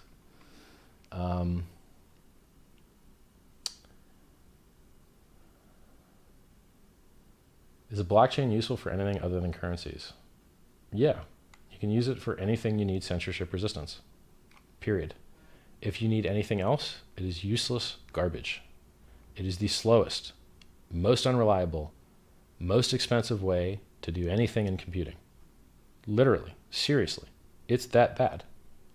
But it's censorship resistant. So if you need censorship resistance, it's fabulous. So what are other things you'd want to use it for other than currency? I don't know. You could record, things people were trying to fake, like diamonds or stuff. But even when you try and do that, it doesn't actually make sense, right? So, okay, let's say I have a diamond. So, for instance, I bought girls Tiffany diamond rings. And when you buy them those things, most people don't know this, but there's actually a serial number laser engraved on the stone. And I'm a photographer, so I happen to have a Canon 1x to 5x lens called the MP-E65 or MP65E. And it's not autofocus. You got to manually focus it. And it goes from about this size to about this size. And the opening on the end is extremely small. It's a microscope, basically. It allows you to magnify something 5 times larger on the sensor. So if you've got a 35 millimeter sensor, which I think is 36 millimeter wide by 24 millimeter high, it will take a grain of rice and allow you to put 5x grain of rice on the sensor. And then when you want to go on a billboard, so if you want to take a grain of rice and put it on a billboard and have great resolution, it's pretty much the best tool that exists to do that. There's other macro lenses out there that go up to about 1x or 2x. So I use that to just look at the serial number itself on the diamond. Now, why do I mention that? Well, one, I took it to a jeweler and the dumbass couldn't find it. So I had to make him look stupid and show him the photo. I'm like, yo, I found it. You're bad at your job. 2, if you try to blockchain that, so what are you going to do? Okay, we got a number on a diamond. Okay, so we'll put the number on the blockchain. Okay, you did that. The shit doesn't make any sense. So I make a fake diamond and I put the same fucking number on it. Okay, now what? Now what? You don't, it's fucking useless. The blockchain becomes much less useful once you leave the digital realm, right? Once you enter the material realm, okay, here's the real Tiffany diamond with a serial number. Here's the fake Tiffany diamond with the same serial number. They're both on the blockchain. Okay, which one's real? You have no fucking idea, right? Now maybe, yeah, like I don't know how you derive value from that. I really don't.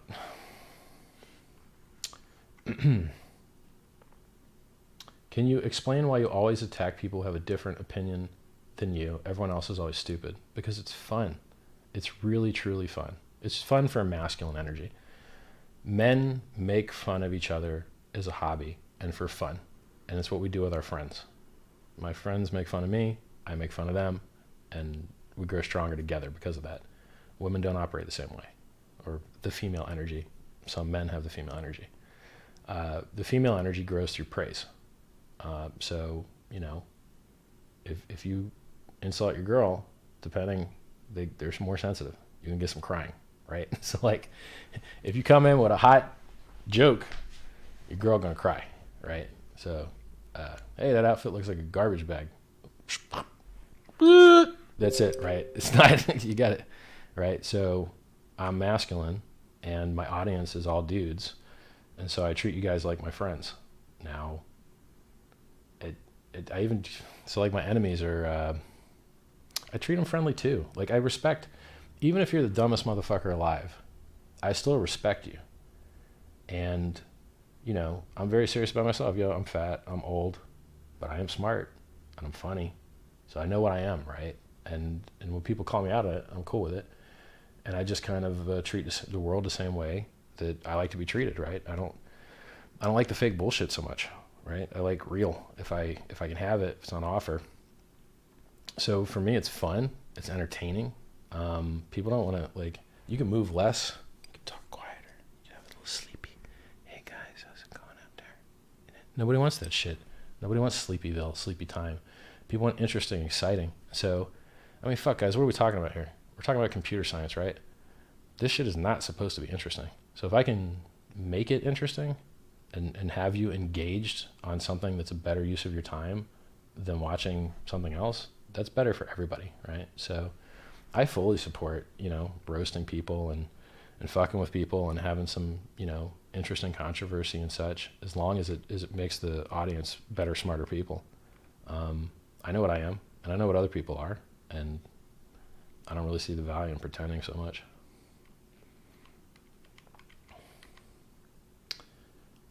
You, the OG. Richard Hart fans won't remember IOTA. Yeah. So this is an example, right? I have talked a lot less shit over the last couple of years about altcoins, even though the easiest targets in the world, because me gathering up enemies is not that useful. If I were not already popular, then clout chasing and starting drama just to start it, to go from 0 to nothing, would make sense, right?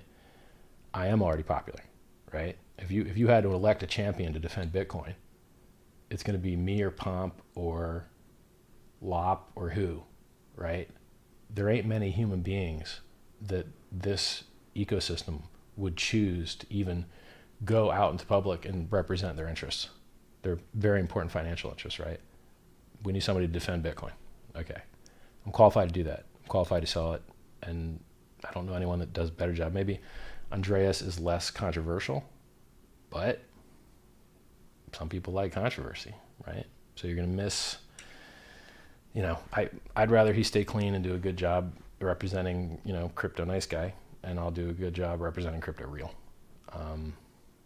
So I've talked a lot less crap about projects like IOTA, not because they're not hot garbage, they are, but because gathering up extra enemies from their ecosystem that may have bought HEX but now wouldn't just because they don't like me, because I talk shit about their other terrible investment, it's unwise, right? So if I went through all the other potential purchasers of what I believe is an amazing coin, there's no reason to really alienate those guys.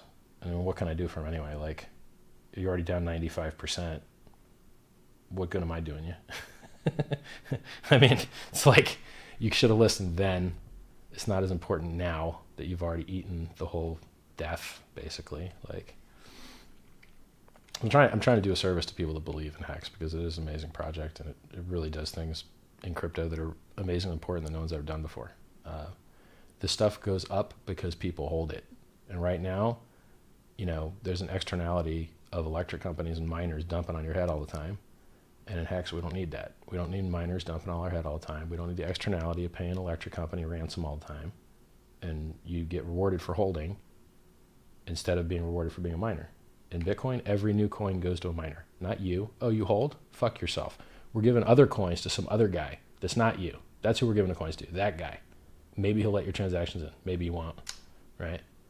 Well, no. Like, fuck that guy.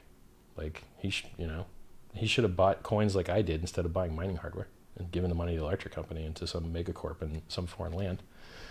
So the fact that I could build something that pays holders instead of miners is awesome. And the fact that they get paid more for holding longer is awesome, because that's what this game is about. It's the people that move the price up are the people that buy and hold. And the longer you do that, the better. And the larger you do that, the better. Those are the things that move the price up. Those are the people that move the price up. Everybody else moves the price down. Oh, you're mining? Are you using electricity? You paying your electric bill? You selling coins to pay that electric bill? All right, you're fucking the price. That's what you're doing, right? So, but if people didn't mind, we wouldn't have transactions. Yeah, I know. It's necessary evil. But if someone else has already eaten the necessary evil, no reason for other people to eat it extra, right? So we got capacity on networks that are secure now. Let's use it up. Let's use that capacity and not, do more stupid externalities that harm price. Unless, you guys, do you like being down 85%? If we didn't have to pay miners so much, maybe we wouldn't be down 85%. A lot of electric bills they got to pay. Mining hash rate is at all-time highs. Price isn't. That's not good for price. All right, what do we got here? Somebody asked, buy more BTC or some other coin. I just told you how to buy the dip, bro. I even gave you a number. Go 1x long, 8,500. By the way, disclaimer, if you get wrecked, your responsibility. If you fuck your trade up, your responsibility. You lose money, your responsibility. I'm not a registered financial advisor. I'm not legally qualified to give you financial advice. So if you want somebody that is qualified in that way, go look them up in your local jurisdiction and get somebody that's authorized and all that shit. Don't lose your life savings over things I tell you. So far, I think my track rate's pretty awesome.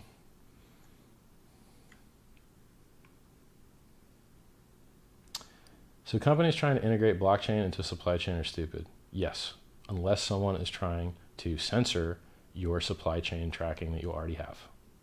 If no one is trying to censor your supply chain tracking that you already have, then we already have databases that require multiple parties to sign. We already have databases that have logs. We've had them for 70 years. What more do you need? You don't need anything more. You just need to use the software you already got better. You don't need blockchain. Blockchain's not good for that.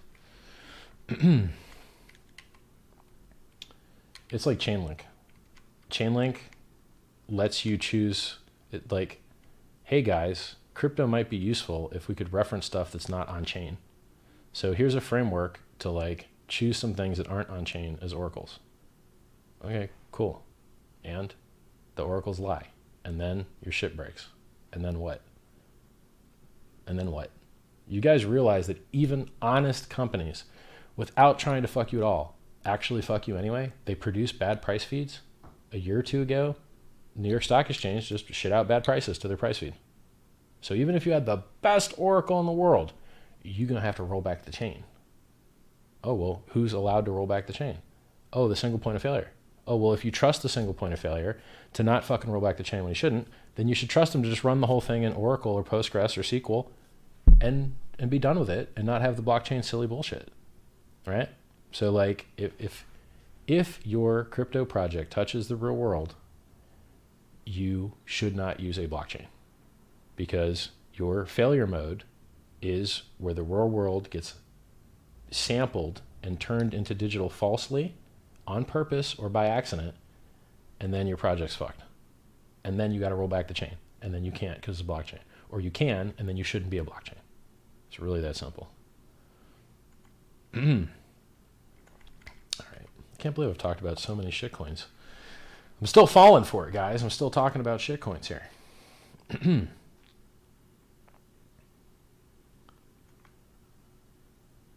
I have positive thoughts about new crypto projects? Yeah, HEX. Hex.win. Amazing. World-changing. Love it. Program to pump. Stake it till you make it. Should outperform Bitcoin. Designed to. Other projects, I could lie to you and tell you I got a big bag of Primecoin that I'd love to see go up, but not sure why it would. I mean, I know some guys that are working on some stuff for it. Hopefully it works out, but so far that one ain't worked out too good. I thought somebody was going to do a thing because I said they were going to do a thing, and then they didn't do the thing. This is the downside of trying to trust people who aren't yourself. Sometimes if you want something done, you got to do it yourself. When can I claim HEX? I don't know, man. Like, we have one price change to make, and then we're basically past all audits. We got this share price thing that we need to change a little bit. And then we basically go to audit, and then I did the calcs earlier. It was like 2 weeks, 3 weeks, 7 weeks. So as soon as that change is made, I think we could have a claim date 7 weeks from it. So it's soon. It's very soon. Because like even if the UI isn't done, we can still launch. It should be done by then. But even if it's not done, there's ways that you can interact with the contract without having it be pretty that could still work. But it should be done for that anyway. I think UI guy will be done before auditor guy.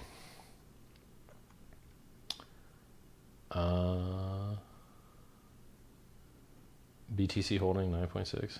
Yeah, but why? Why not go 40? Why not go down and close that gap? Why not go the extra 1K? Why not? We got another Facebook thing going down tomorrow.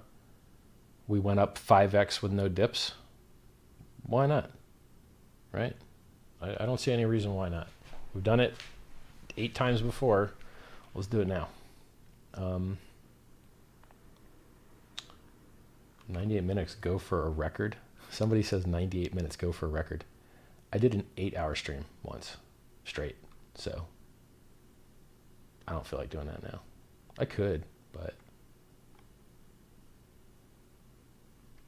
I could. You guys' questions would have to be better.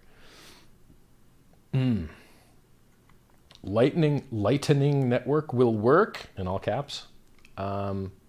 Maybe. Here's the problem with the Lightning network. One, it works on all networks, so it doesn't give you competitive advantage for Bitcoin. Two, if it's true that the velocity of money reduces the value of money, then it will actually hurt the Bitcoin price.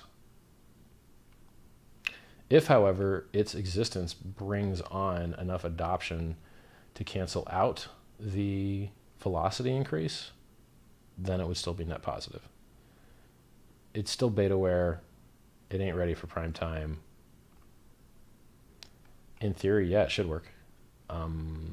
Not sure what it'll do for the price. Hope it works, but we'll see. Hasn't done shit for the price thus far.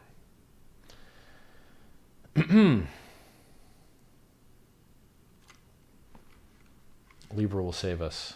Yeah, there's a very good chance Libra never launches. A very good chance.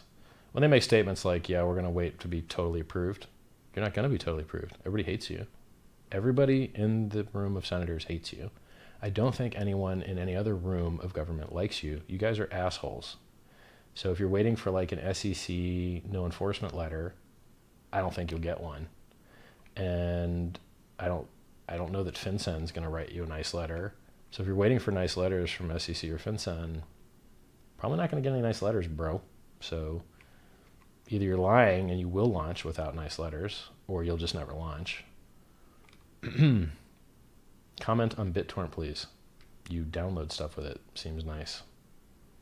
You do not need a token. Somebody just did a test. They tested it with a token, without the token. Worked the same. You're like, I don't know anyone that's having a problem using BitTorrent. It's been around for a long time. You have a problem finding stuff in BitTorrent, and adding a token to it doesn't address that issue that I'm aware of.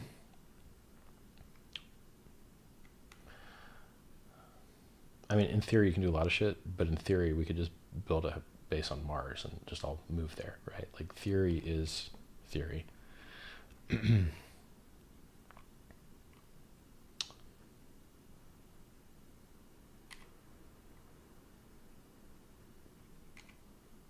I'm reading chat here, guys.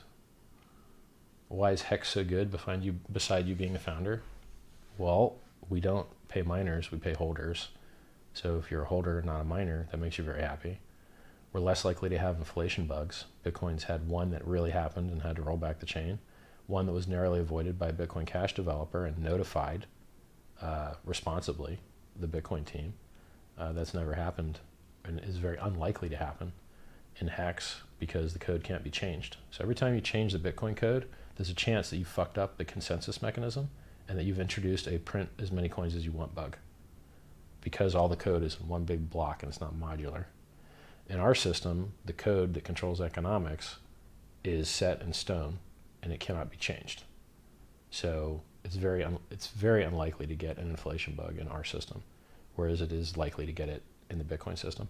Other currencies have had inflation bugs, all Bytecoin-based ones, which I think includes Monero, but they patched it before it was a problem. And Zcash also had invisible inflation bugs that they found before anyone used them. So this problem of people being able to print a ton of coins out of thin air that they didn't deserve is very real. And many cryptocurrencies have run into this problem. And it's a very strong strategic advantage that HEX is very unlikely to have that problem because its design model is different, and improvements in the network and the processing technology, which would be ETH in this case, do not affect the consensus code, which is in the core contract. And if we executed that same consensus code, which is Solidity code, on other networks that support Solidity, of which there are many, our consensus is untouched and unfazed by those other problems.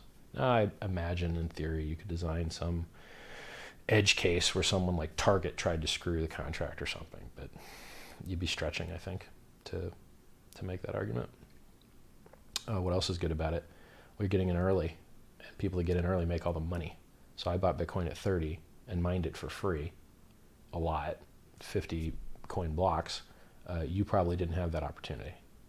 So if you don't like the fact that someone that got in earlier is forever richer than you forever, which is what Bitcoin is, then if you want to like move up ranks over the other Bitcoin guys, you need to outperform Bitcoin's ROI, because otherwise they'll just always have more money than you. And a new currency that appreciates faster than Bitcoin gives you that opportunity. If I have more money than you now, and I have more Bitcoin than you now, and your highest ROI thing that you can purchase is Bitcoin, you will never have more money than me ever. You have to find some way to outperform the coin to go up in BTC terms, to kind of move up the food chain. What else does it do? Lower inflation rate. It took Bitcoin 10 years to get down to 4.17% interest, which is what it was at when it went to 20K. I think it's like 4.14 now. You can go on chain FX and look up the inflation rate of currencies. They don't list most of them, but they do list some, and Bitcoin's one of them. And you can see the actual inflation rate in real time. You know, people talk about Bitcoin being a deflationary currency. It's fucking not. It's had higher inflation than the US dollar almost every year of its existence. So starting off in HEX, the first year, we have a lot of bonuses to get people on board, right? You get in earlier, you get more. You stake longer, you get more. You stake bigger, you get more. The staking sticks around forever, but all the other bonuses, like getting in early, it's called a speed bonus. You know, that only exists the first year. Referring people only exists the first year.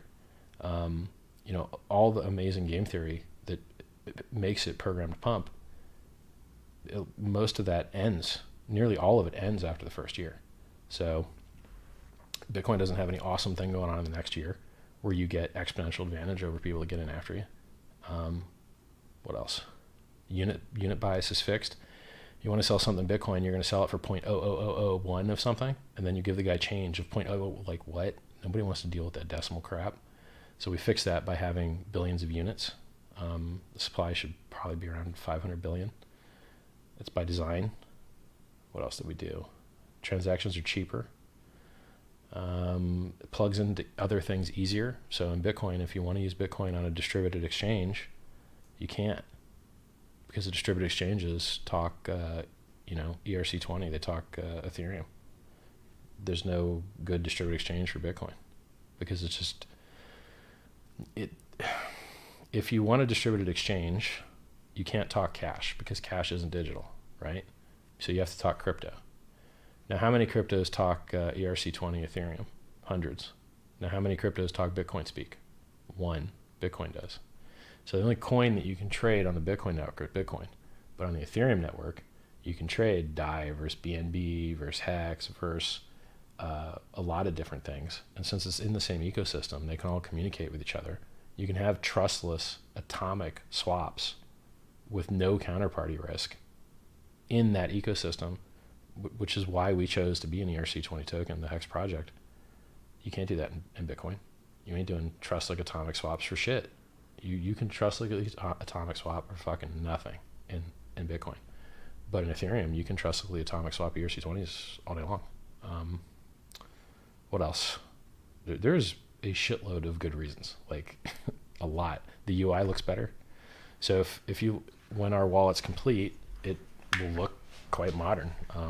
It's pretty, right? If you look at the Bitcoin wallet and all the forks of Bitcoin, they all use the same GUI, which is a program called Qt, and it just looks like shit, right? So, and in this system, you can build your own wallet. Once you've seen how our wallet is designed, you can skin it and change it and make it your own. Good luck doing that with the Bitcoin wallet. Like, forget about it, right? I should be better at answering this question. I haven't talked about HEX publicly for a while because I've been focused on building it instead of talking about it. It's a long ass list of really great things that are in it. I'm proud of it. Like, I ran out of things to add to it pretty much. Scrolling down the list here.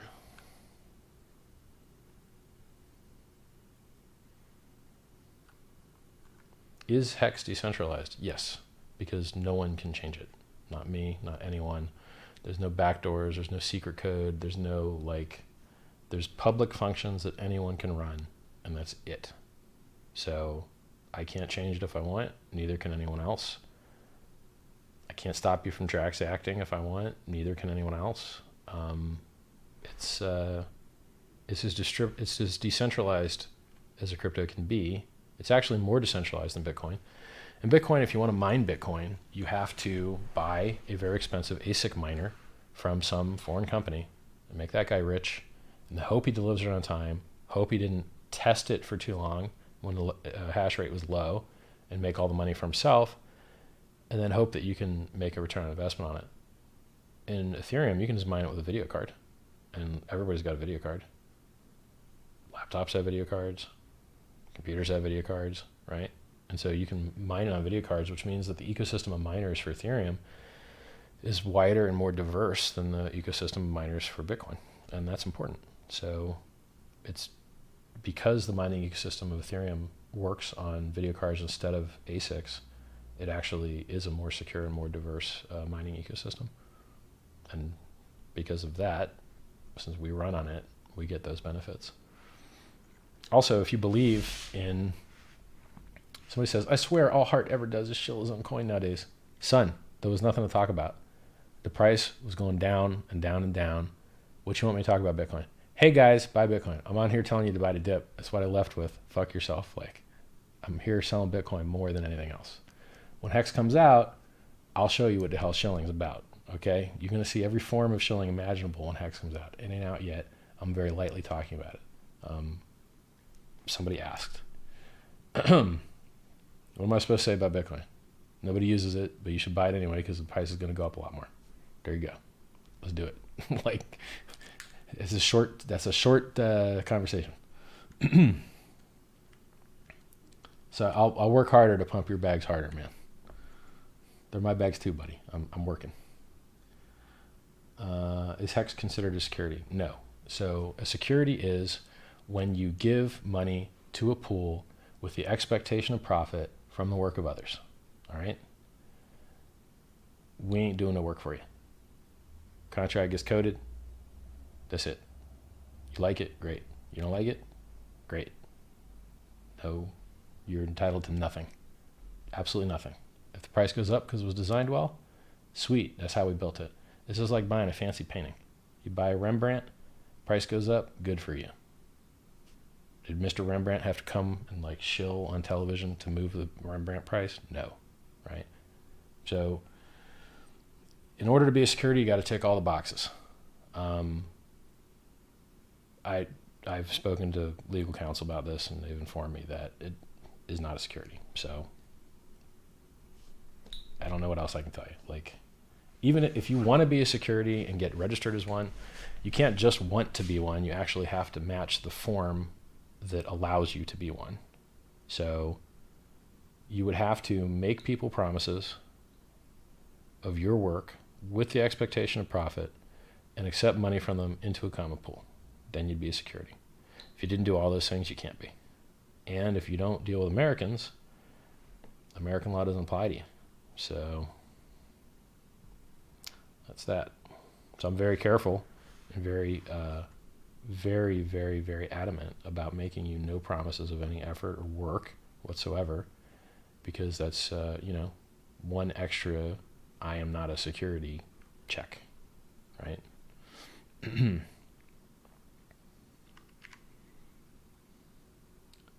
Didn't you used to trash Ethereum in the past? Yes.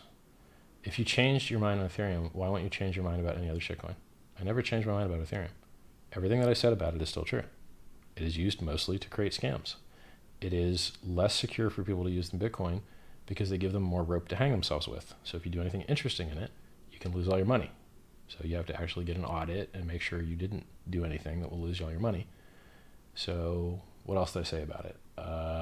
It had less users and wallet downloads of Bitcoin. Still true.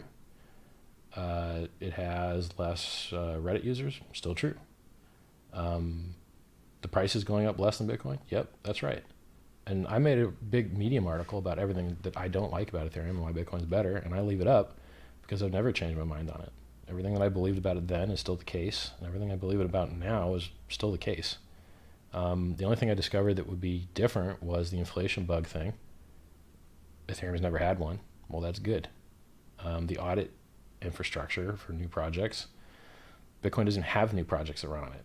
Just like there's only one game in town, right? If you want to do a new project, you got to do it on ETH pretty much, or some other version of ETH. Yeah, I've never changed my opinion on that. Feel free to go to my Richard Hart Medium and look up my article on what sucks about Ethereum and why Bitcoin's better. You can read all about it. The only thing I can think of that changed is the inflation bug thing. And they do have way more devs working on cool stuff. So you're in the lottery that they fix scalability. You're in the lottery that they fix, sharding. They do have their own version of Lightning called Raiden. They've got state channels, which is the same stuff. They've got a lot of really cool stuff going on there. I'm not here to pump Ethereum's bags. I don't own any, right? I own like a couple bucks to send transactions. That's it. So I'm not here to pump Ethereum's bags. I do on Bitcoin. I would like Bitcoin's price to go up. 8,500, moon. I like it.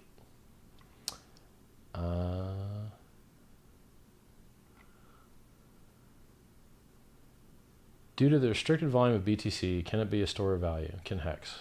Yeah, because liquidity has nothing to do.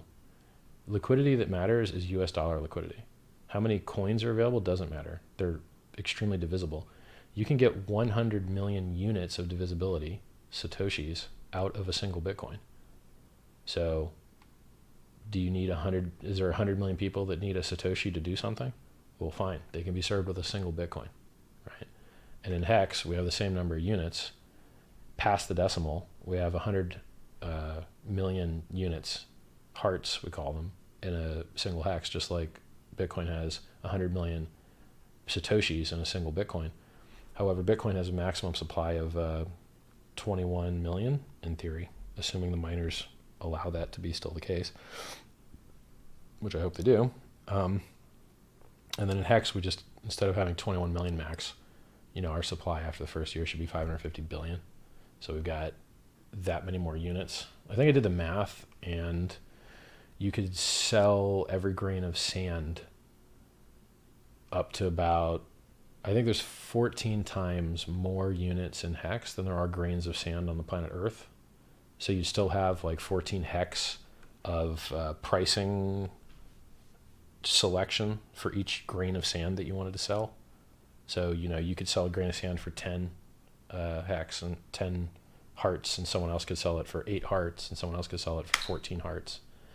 And you'd still be able to accurately price every grain of sand on the planet using the number of decimals that's in HEX. So I'm very comfortable with the amount of liquidity in units available. It's the US dollar liquidity that matters. It's not how many coins exist.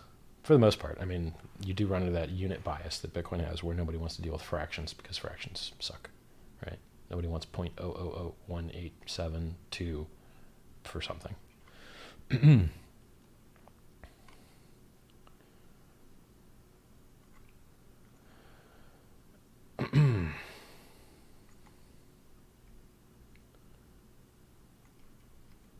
Didn't this guy vote Bernie Sanders, not a libertarian?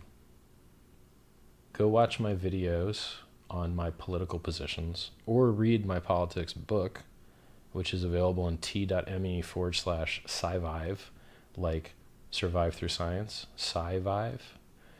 And book 2 called Fix the World has a lot of political positions in it. Or my early YouTube video, like Treat Your Politics Like Your Sandwich, or The Lesser of Two Evils Suck. They'll explain to you the vast majority of my political opinions. You don't know shit about my positions, apparently. But you should, because they're quite good.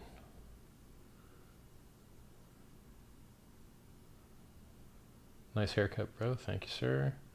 You run on a video card? I used to mine. I mean, I even mined when, somebody forked Zcash, and I mined the fork of that for giggles, and I mined Zcash when it came out. Shitcoin that it is.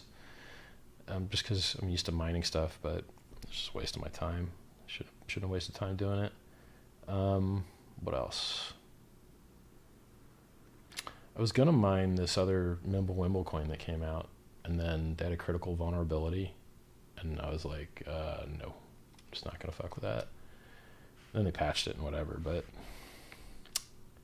what else? I guess that's all the mining I've done recently. I mean, time is kind of blurred, so what's recent?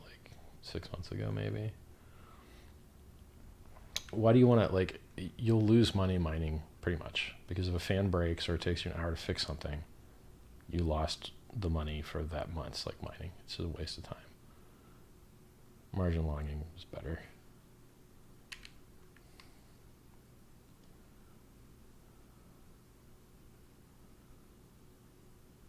Opinion on hyper Bitcoinization. We can't even get people to Google this shit, bro. So you ain't getting hyper Bitcoin and nothing. Nobody uses it. Nobody's accepting it. Nobody's downloading the wallets even. I'm glad some giant motherfuckers pumped the price, but it weren't retail. So you ain't getting hyper. By the way, how are you going to do hyper Bitcoinization when you can only support, what, 500,000, 700,000 transactions a day total? You know how many transactions a single human makes in a day? More than one. So do you want to support only 700,000 people? Get the fuck out of here. Stupid. We can't scale. So that shit ain't happening. You can get it through level 2, level 3, other layers. But is that hyper Bitcoinization? Is people signing up for exchanges hyper Bitcoinization? It's hyper exchangeization. It's a stupid idea. There is a theory of runaway effect in currencies where the one with the most liquidity tends to win out. I'm happy with the price going up, bro. If people don't want to use the stuff and the price keeps going up, cool. That's enough for me. I mean, in theory, if velocity makes value go down, fine, whatever. How much velocity is there in Berkshire Hathaway stock? Price keeps going up, cool. Works for me.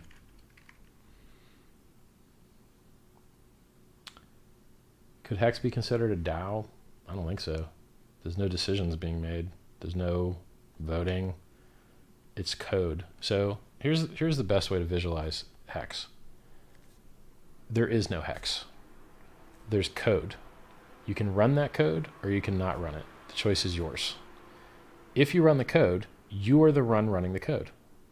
You're running the code that you choose on a network that you choose, paying miners a fee to run your code for you.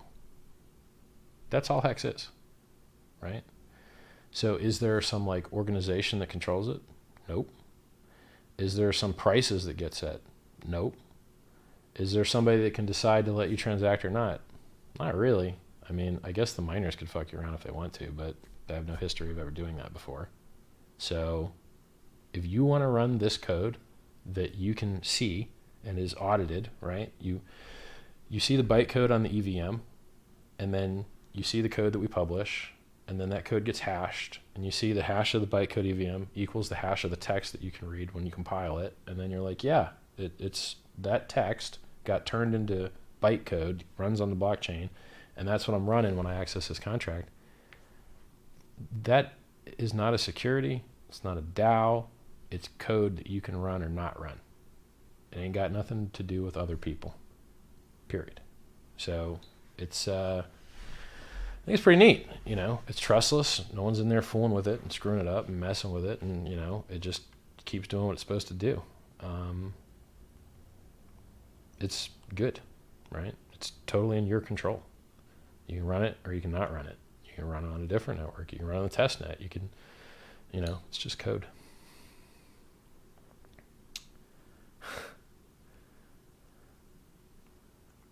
Does the HEX necklace have diamonds in it? Nah, this is just silver. Sure is shiny though. My other silver's got more of like a patina, like a darkness to it. I like this necklace a little bit better still. I like this one more when it's the actual HEX logo. They're cool hexagons, yeah. It's similar, but the real hexagon logo's got 3, you know, hexes. So it's close. I was happy to find it when I saw it. The real HEX stuff will be great. Somebody already made a HEX t-shirt. They made a stencil. They made a stencil with, I believe, a piece of aluminum and a saw. You can go on the HEX Twitter, twitter.com/HEX crypto, and actually see the guy make it. So he made an aluminum stencil, cut out all the shapes. So he had the HEX logo, put it over a shirt, spray painted the shirt. Looks awesome. Like, I don't have a hex shirt. I'd like a hex shirt. I mean, it looks fucking good. Like, I probably should make some. Like, it looks that good. Put a lot of effort into that logo. You guys may not realize this, but people new to crypto, they care what the name is and they care what the logo looks like. And they might not care that much about the rest. Because they're just wet behind the ears and they just got on the scene and they're like, what's going to go up? That looks good. It's hilarious. I've owned a marketing company with 150 employees, and we did print and radio and web and, a lot of stuff. And I prefer things that look awesome. So just from an aesthetic perspective, I'm very proud of the logo. Explain a copy of all bonuses being minted to the origin. Doesn't that speed up inflation? Yep. Yes, it does. And so does paying everyone else bonuses in the first place. And so does making the project in the first place. You go from no coins to lots of coins. So that's the magic.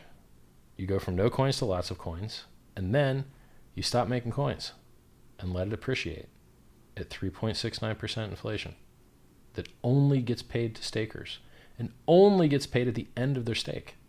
And because people get paid more to stake longer, the stakes can be quite long. You can go up to 50 years on a stake, right? So it's a very good design. Other currencies, they murder you with inflation forever. And then the price chart is hurt forever, right? So if you look at Zcash's price chart that has massive inflation, it's been annihilated for years. Just no bounces, just death forever. So if you want death forever, then have a high inflation rate for a long time. If you want to be smart, you have high inflation at the beginning to align people's goals to spread the word, right? And to stay for longer and to buy more earlier. And then you get a chart that looks like a hockey stick, and then it never has to stop looking like a hockey stick because no one can dump because they're locked. It's a great idea. Like, it's fabulous. Now, if you want to argue about origin address, go into the chat, search the word origin, and we've done it for a year now. I've written an essay on it, explains why it's awesome. t.me/hex crypto. Control F, search for the word origin, look for the essay. Imagine if Bitcoin could protect itself from Bitcoin.com selling fake Bitcoin as real Bitcoin. But it can't, because there's no Bitcoin entity that holds the name to sue for it, right?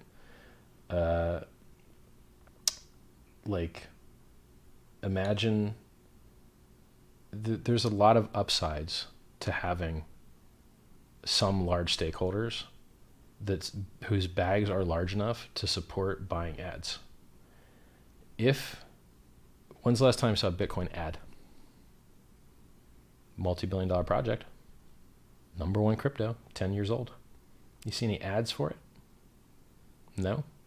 Why don't you see any Bitcoin ads? Because in order for someone to be cash positive making a Bitcoin ad, they have to own enough of a percent of the Bitcoin so that they make more than they spent on the ad. But because Bitcoin is so distributed and doesn't have whales large enough to make Bitcoin ads, no one can be cash positive making the ad. They'll make the ad, not return on their investment, and then you'll never see one again, like the Bitcoin bull. Do you remember the Bitcoin bull? It was, and then it was not, because they didn't make any money on it, right? So your currency, if you want to have onboarding better than Bitcoins and you want to have advertisements, someone has to own a large enough percent of the currency that when they onboard it, when they spend $20 to onboard a new user, they made $25, so they could take that extra $5 and buy more marketing with it and keep rotating it and keep cycling it like a turbo, right? Turn some exhaust gas into more input gas. So there's a lot of upsides to it.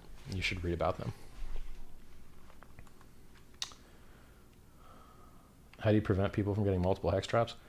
Imagine you have a sheet of paper and it says, I owe 3 people money, John, Sally, Bob. John comes, I pay him, I scratch his name out. John comes back and says, pay him. I go, look, bud, I scratched your name out. So when people claim hex, we scratch their name off. This address claimed. Okay. Then I can't claim again. You have pretty crappy jewelry for a so-called multi-millionaire. No, actually, I don't. I know a lot of millionaires. Their jewelry mostly sucks. Having jewelry as a millionaire is kind of a regional thing. You might see it in New York. You might see it with Italians. You might see it with rappers. It has a lot less to do with how much money you have and a lot more to do with where you grew up. You can fuck yourself, though. Feel free to do that. And by the way, I have my own logos made of my own, like, gold and diamonds. What more do you want? There's diamonds in the fucking chain. This white gold and diamonds everywhere. Like, what exactly do you want? Like, you want me to get a Patek Philippe watch? Would you respect that? I don't respect them. Maybe you do. I don't know, dude. Should I sell more Bitcoin to buy more jewelry? Nah. Because we're going to get like a 10x coming up, right? So do I want to have paid 10x for my jewelry? No. Very dumb. You look like the villain from The Incredibles. I think they had more than one movie. I hope I don't look like the second one. Yeah, I'd have to look into that.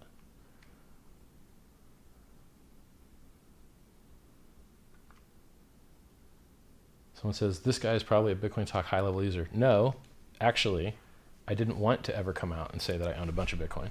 But when Ethereum took over the market cap and future supply value, I was like, oh shit, I better come defend my investment. So I don't actually have like a high-level account of Bitcoin Talk. I never posted on that shit. I lurked, I read, but what am I going to post about? Hey guys. Like, I talked on IRC more than I did on Bitcoin Talk. Having your own ICO, is it expensive to develop your own coin? Yeah. Yeah, it is. It sucks. Whatever you thought it costs more. And however long you think it takes longer. Who would buy your HEX coin after 10 years? I don't know. Who would buy Bitcoin after 10 years? You like prices to go up? I do. Somebody said I look like the old movie Uncle Buck. Fuck you.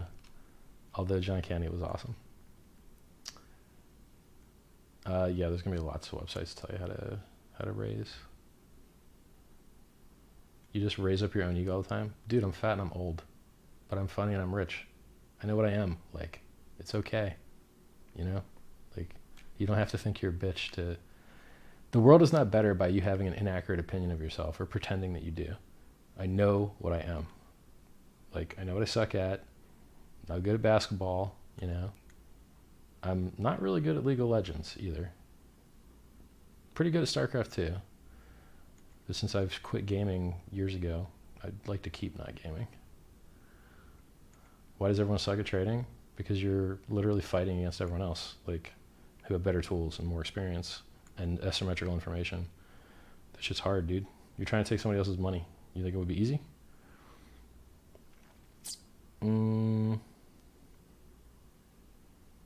Yeah, people that talk about supply caps, people think that a supply cap somehow helps your value.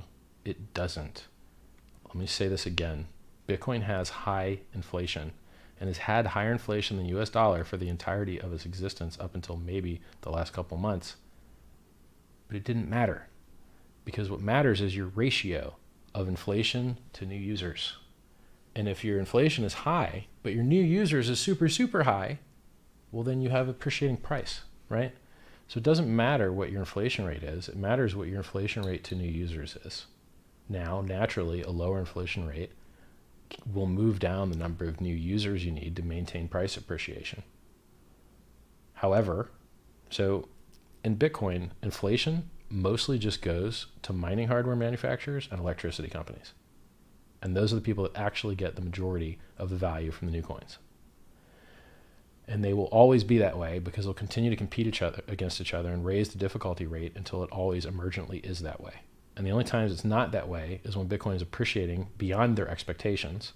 And when the appreciation outruns their expectations, then they end up outsized profitable. In HEX, we don't have those externalities, and we don't give money to the shitty manufacturers of mining hardware, and we don't give money to the shitty electric companies because we do not need to, because someone else is already doing that. In our system, there basically isn't any inflation because it's only given to people that are holding. There's no externalities that have to dump on you. If your inflation is only paid to people that are holding, explain to me how that hurts the price. It's only paid to people when they end their stake. Most people aren't ending their stake. They're still staked, right? I believe over half of these coins will be staked and continue to be staked. It's my guess.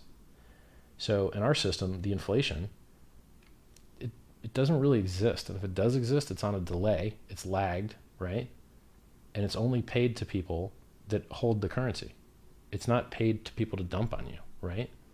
So not only do we inflate less than Bitcoin did for the entire period of its existence, up until the halvening in about a year and a half, then Bitcoin will have a lower inflation rate. But that's not what matters. What matters is the rate that you put on new users. And I think we can put on new users faster than Bitcoin does. It's not a very hard target. Bitcoin's not putting on users very quickly. I'm very happy the price is going up, but can we be fucking serious? It's not putting on new users.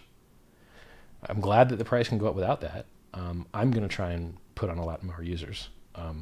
That's what I'm going to try and do. So, when will claim a hex start? See, I don't want to talk about hex anymore. People keep asking. So what am I going to do? 7 weeks from when we change this one price thing, which could be days, could be a week.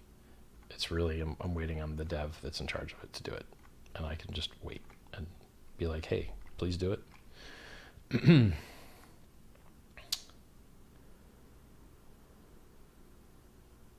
I still don't understand how you stop John from using different IP address or email to get multiple airdrops. Oh, well, the contract knows the total number of people that are owed coins because you had to have Bitcoin at the snapshot. And when you claim, it knows that it paid you and it scratches out your name. And then you can change whatever you want. But whatever you change doesn't matter because the only thing that matters is your valid signature from a Bitcoin address that had a balance at the snapshot. And if you use it, when it pays you, it marks your ass off and you're not getting paid again. You're not going to game the system referring yourself from 10 different accounts. You can game the system referring yourself from one account. You're not going to game the system by any means at all. The closest thing you can get to gaming the system is referring yourself. And that's it. Once. Do you ever publish and edit your sci-fi book? Well, I published a second book, but I mean, what do you call published? It's the rough work is there for you to download and read, learn from. It's not book format yet. I've been focused on HEX. HEX is more important now. Are you putting up your own fee to get HEX listed on exchanges? I don't know. I'm not sure the benefit for me answering this question because I don't want it to sound like I'm doing work. I can tell you that before the contract launches, once we go to audit, I'm going to personally call everyone and see where I can get listed. I would like the coin to be listed everywhere because it is okay if it doesn't list as many places instantly because people can still get onboarded directly through the contract by turning ETH into HEX through the transformation lobby. Every day, unclaimed coins are given to people that put ETH into a contract. And it's a copy of the unclaimed coins. The real unclaimed coins are given to the stakers at the end of the claim phase, at the end of 50 weeks. And then a copy of those are given to the transformation system. The transformation system is really neat because affiliates is going to be a large part of our onboarding process. People should get paid to tell their friends about this stuff. Or if you're a large media site, you should get paid to spread the good word. And 20% is what they get paid. Now, if we did not have a transformation system and we didn't allow people to turn ETH into HEX, then the only people that could be onboarded through affiliates are people that could claim. And the only people that could claim are people that had Bitcoin at the snapshot date. That sucks because the majority of your users are going to come as you grow exponentially. And at the end of a year of existing, you're going to have exponentially more users than you had at the beginning. And so it sucks that affiliates would only have been able to make money on the few people that had Bitcoin way back at the beginning when you had your lowest number of users, but they can't make any money on new guys that they bring on board. Well, we fixed that. Now you bring new guys on board. Great. You're going to get 20% of what they send to turn ETH into HEX, right? Paid in HEX. So it gives referrers the ability to make money on all the new users during the 50 weeks claim phase that didn't have BTC at the snapshot, which is going to be the majority of human beings. The vast majority of human beings do not have Bitcoin to claim at the snapshot. And even if you convince them that they should have, they can't go back in time and do it. Being able to onboard people that just want to turn ETH into HEX is really, really good from an onboarding perspective, because you're not choke pointed by exchanges listing you or not. You're not choke pointed by not being able to onboard the majority of human beings through your referral program. You know, it's really, really good. More Florida stories? I'm not telling you any Florida stories. I don't want to talk about the past. I want to talk about the future. Past is funny. It's ha-ha. But I can just tell you jokes. I don't want to tell you jokes. I want to make you rich.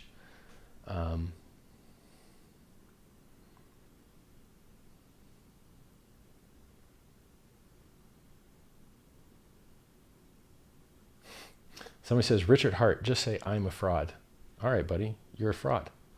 Oh, you put quotes in there. You probably want me to say it differently. Yeah, I like everyone that still shit talks me. Listen up, faggots. I got news for you. How many years I've been here now? How many years? Okay. I ever fuck anybody over yet? Huh? No? Years here? No fuck everybody over? Now, what do I do for people? Free trading room. Free crypto general chat room. 2 free books. Free YouTube videos. Go on television and shill your bags. Try and give you free coins. If you don't like me, you should fuck yourself.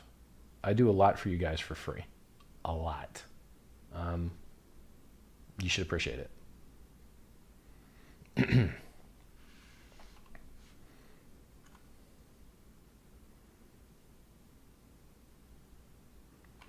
that it? I'll give you guys your last round of questions here. Otherwise, I want to look at the price chart. I'm actually going to look at the price chart now. Or am I? Did I close the price chart? I'm going to open up a new price chart.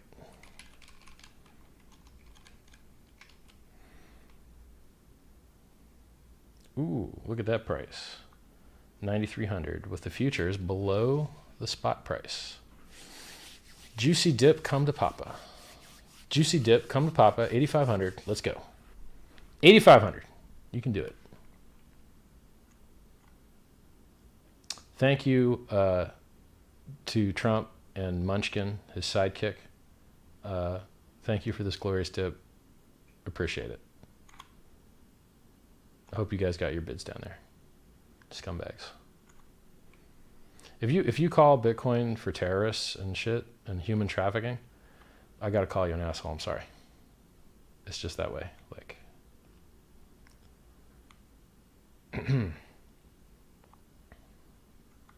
Libra. Okay, Libra's hilarious, right? If you ask Libra about AML KYC, they say our wallet does that. If you ask them about privacy, they say our network doesn't know anything about you, and they just keep switching it. So if you ask about the network, they talk about the wallet. If you ask about the wallet, they talk about the network, because they want to dodge and shimmy and shake. They don't want to get caught in anything, right?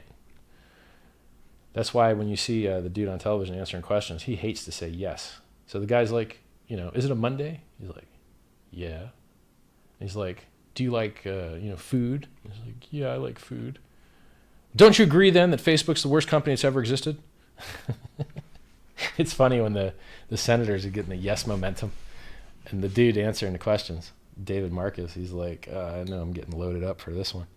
It's good to know that the only thing that can bring Republicans and Democrats together is how shitty Facebook is. Fuck Facebook. Yeah, I like everyone that says we're going to go past 8,500, right? Fuck the fact that we went from 200 to 20,000 and never dropped more than 40%. Fuck that. We got to go deeper. Why? Why do we got to go deeper? How come? What's wrong with 8,500? What's wrong with doing the thing we did 8 times before? Why do we got to do a new thing? Yeah, we could, but it's unlikely, right? So I'll play the odds. No, it's going to go farther. Yeah, You guys will buy it fucking 17K. That's fine. Do I invest in U.S. stocks? No. But you'd be smart to buy, S&P 500, Berkshire Hathaway. They're historically awesome. Somebody says audio is gone. Maybe for you, man. My audio is just fine, buddy. Thanks for making me click another window, though. So I think that's it. Did we cover everything? So if you guys have questions, someone said Libra. I chatted about Libra a little bit. Do you think multi-million-dollar Bitcoin is an actual opportunity? Sure. Yep. Yeah, it's possible. Look, we're pumping on nothing. We're going up on nothing. We can go up way, way higher on nothing. We can go up to 100,000 on nothing. With no adoption, no downloads, we can go up to 100,000 on nothing. And this shit has happened before, right? Like Bernie Madoff, what was that? Lots of $1 billion a scam. Well, it got lots of billions of dollars. Like, price can keep going up, dude. Easily. Try the carnivore diet? Yeah, I'd like to. I love eating meat. It's my favorite, but pasta tastes good too, man.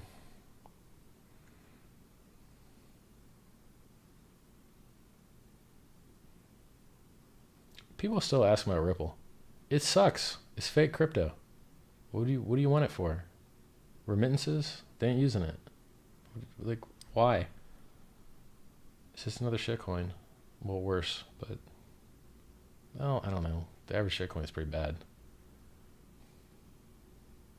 Maybe it's not as bad as most shitcoins, but it's still shit. What's my favorite sex toy? The Womanizer W500. Your girlfriend will love it. They got a new one, which I don't have yet, but try the W500. It's awesome.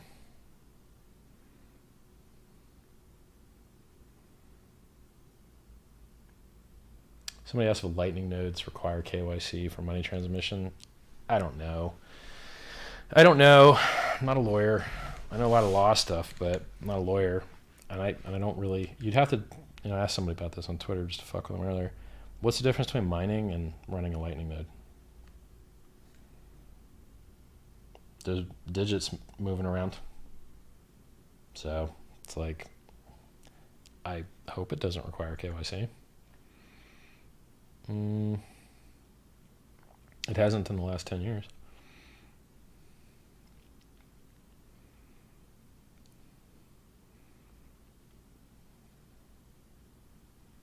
Yeah, I can't believe people are still saying I look healthy. That's amazing. Because I feel big. And my clothes think I am big. They do not want to fit.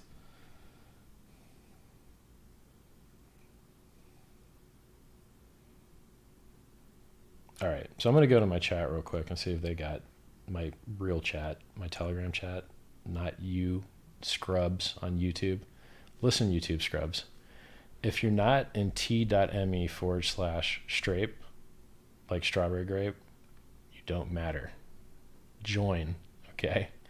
Then I'm on it all the time. I answer questions all the time. As you can tell, I'm not on YouTube often.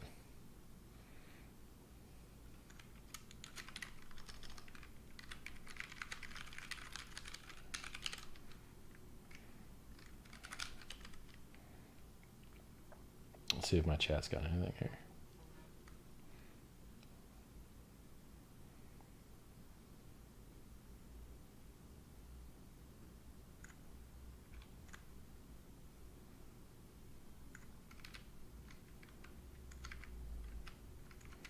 I don't see anything. I might see a lot of people joining, but yeah, I hope this helps you guys. Buy the dip. If you're gonna go margin long, go 1x. Price gets down to 8,500. You got one coin on there. That means it's worth 8,500. You put out 8,500 of contracts long. Your liquidation price is under 5K. Now, why don't I want you taking on more margin? Because you idiots will get loaded up on margin, and some wick will liquidate all your dumbasses, and then you'll drive the price lower. I don't want the price to go lower. So keep your liquidation price real low, and then you don't get wicked out and get wrecked when you would have been long, and then watch the market run away from you and everyone else is getting rich and you're sitting there like, I could have been a contender. You don't need a lot of margin. 1x is enough. Let me put it to you this way. If you were 1x long at 3K to 15K, you'd have 25 times your money, or 10 times, or some big ass number, right? So the collateral that you had there went up 5x in price, and then the 5 extra units of collateral that you took on went up 5x in price. So now you've got 2 5x's in price. It's either 10 or 25, do the math. It's a lot, right? In fiat terms, not in Bitcoin terms, because Bitcoin went up in value too. So you're, on a 5x increase in value, use the Bitcoin calculator in top left corner, max. richardhart.win VPN if you need it. There's a link in the video. I've found some new words to ban here. A certain shitcoin has been spamming up my chat, and there's this really cool feature where I can just ban words. So this will be the last time you ever see that word in chat.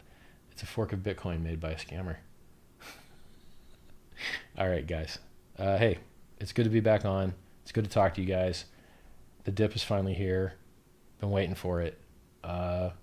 Yeah. Good luck. Get rich. Bull market's here. The bear market only lasted 364 days. That's pretty good. That's pretty awesome. And we went up on no extra Google searches, no big news coming out. I mean, we went up before Libra came out, right? So I'm pretty happy. All right. I'm out of here, guys. Hit me on Twitter. Twitter.com/RichardHartWin. RichardHart.win if you want to trade. HEX.win if you want to see the best coins coming out. T.me/Strape. Strape charts. Hex crypto. Richard's calls. SciVive. A lot of free stuff for you guys. Get rich, y'all. Ciao.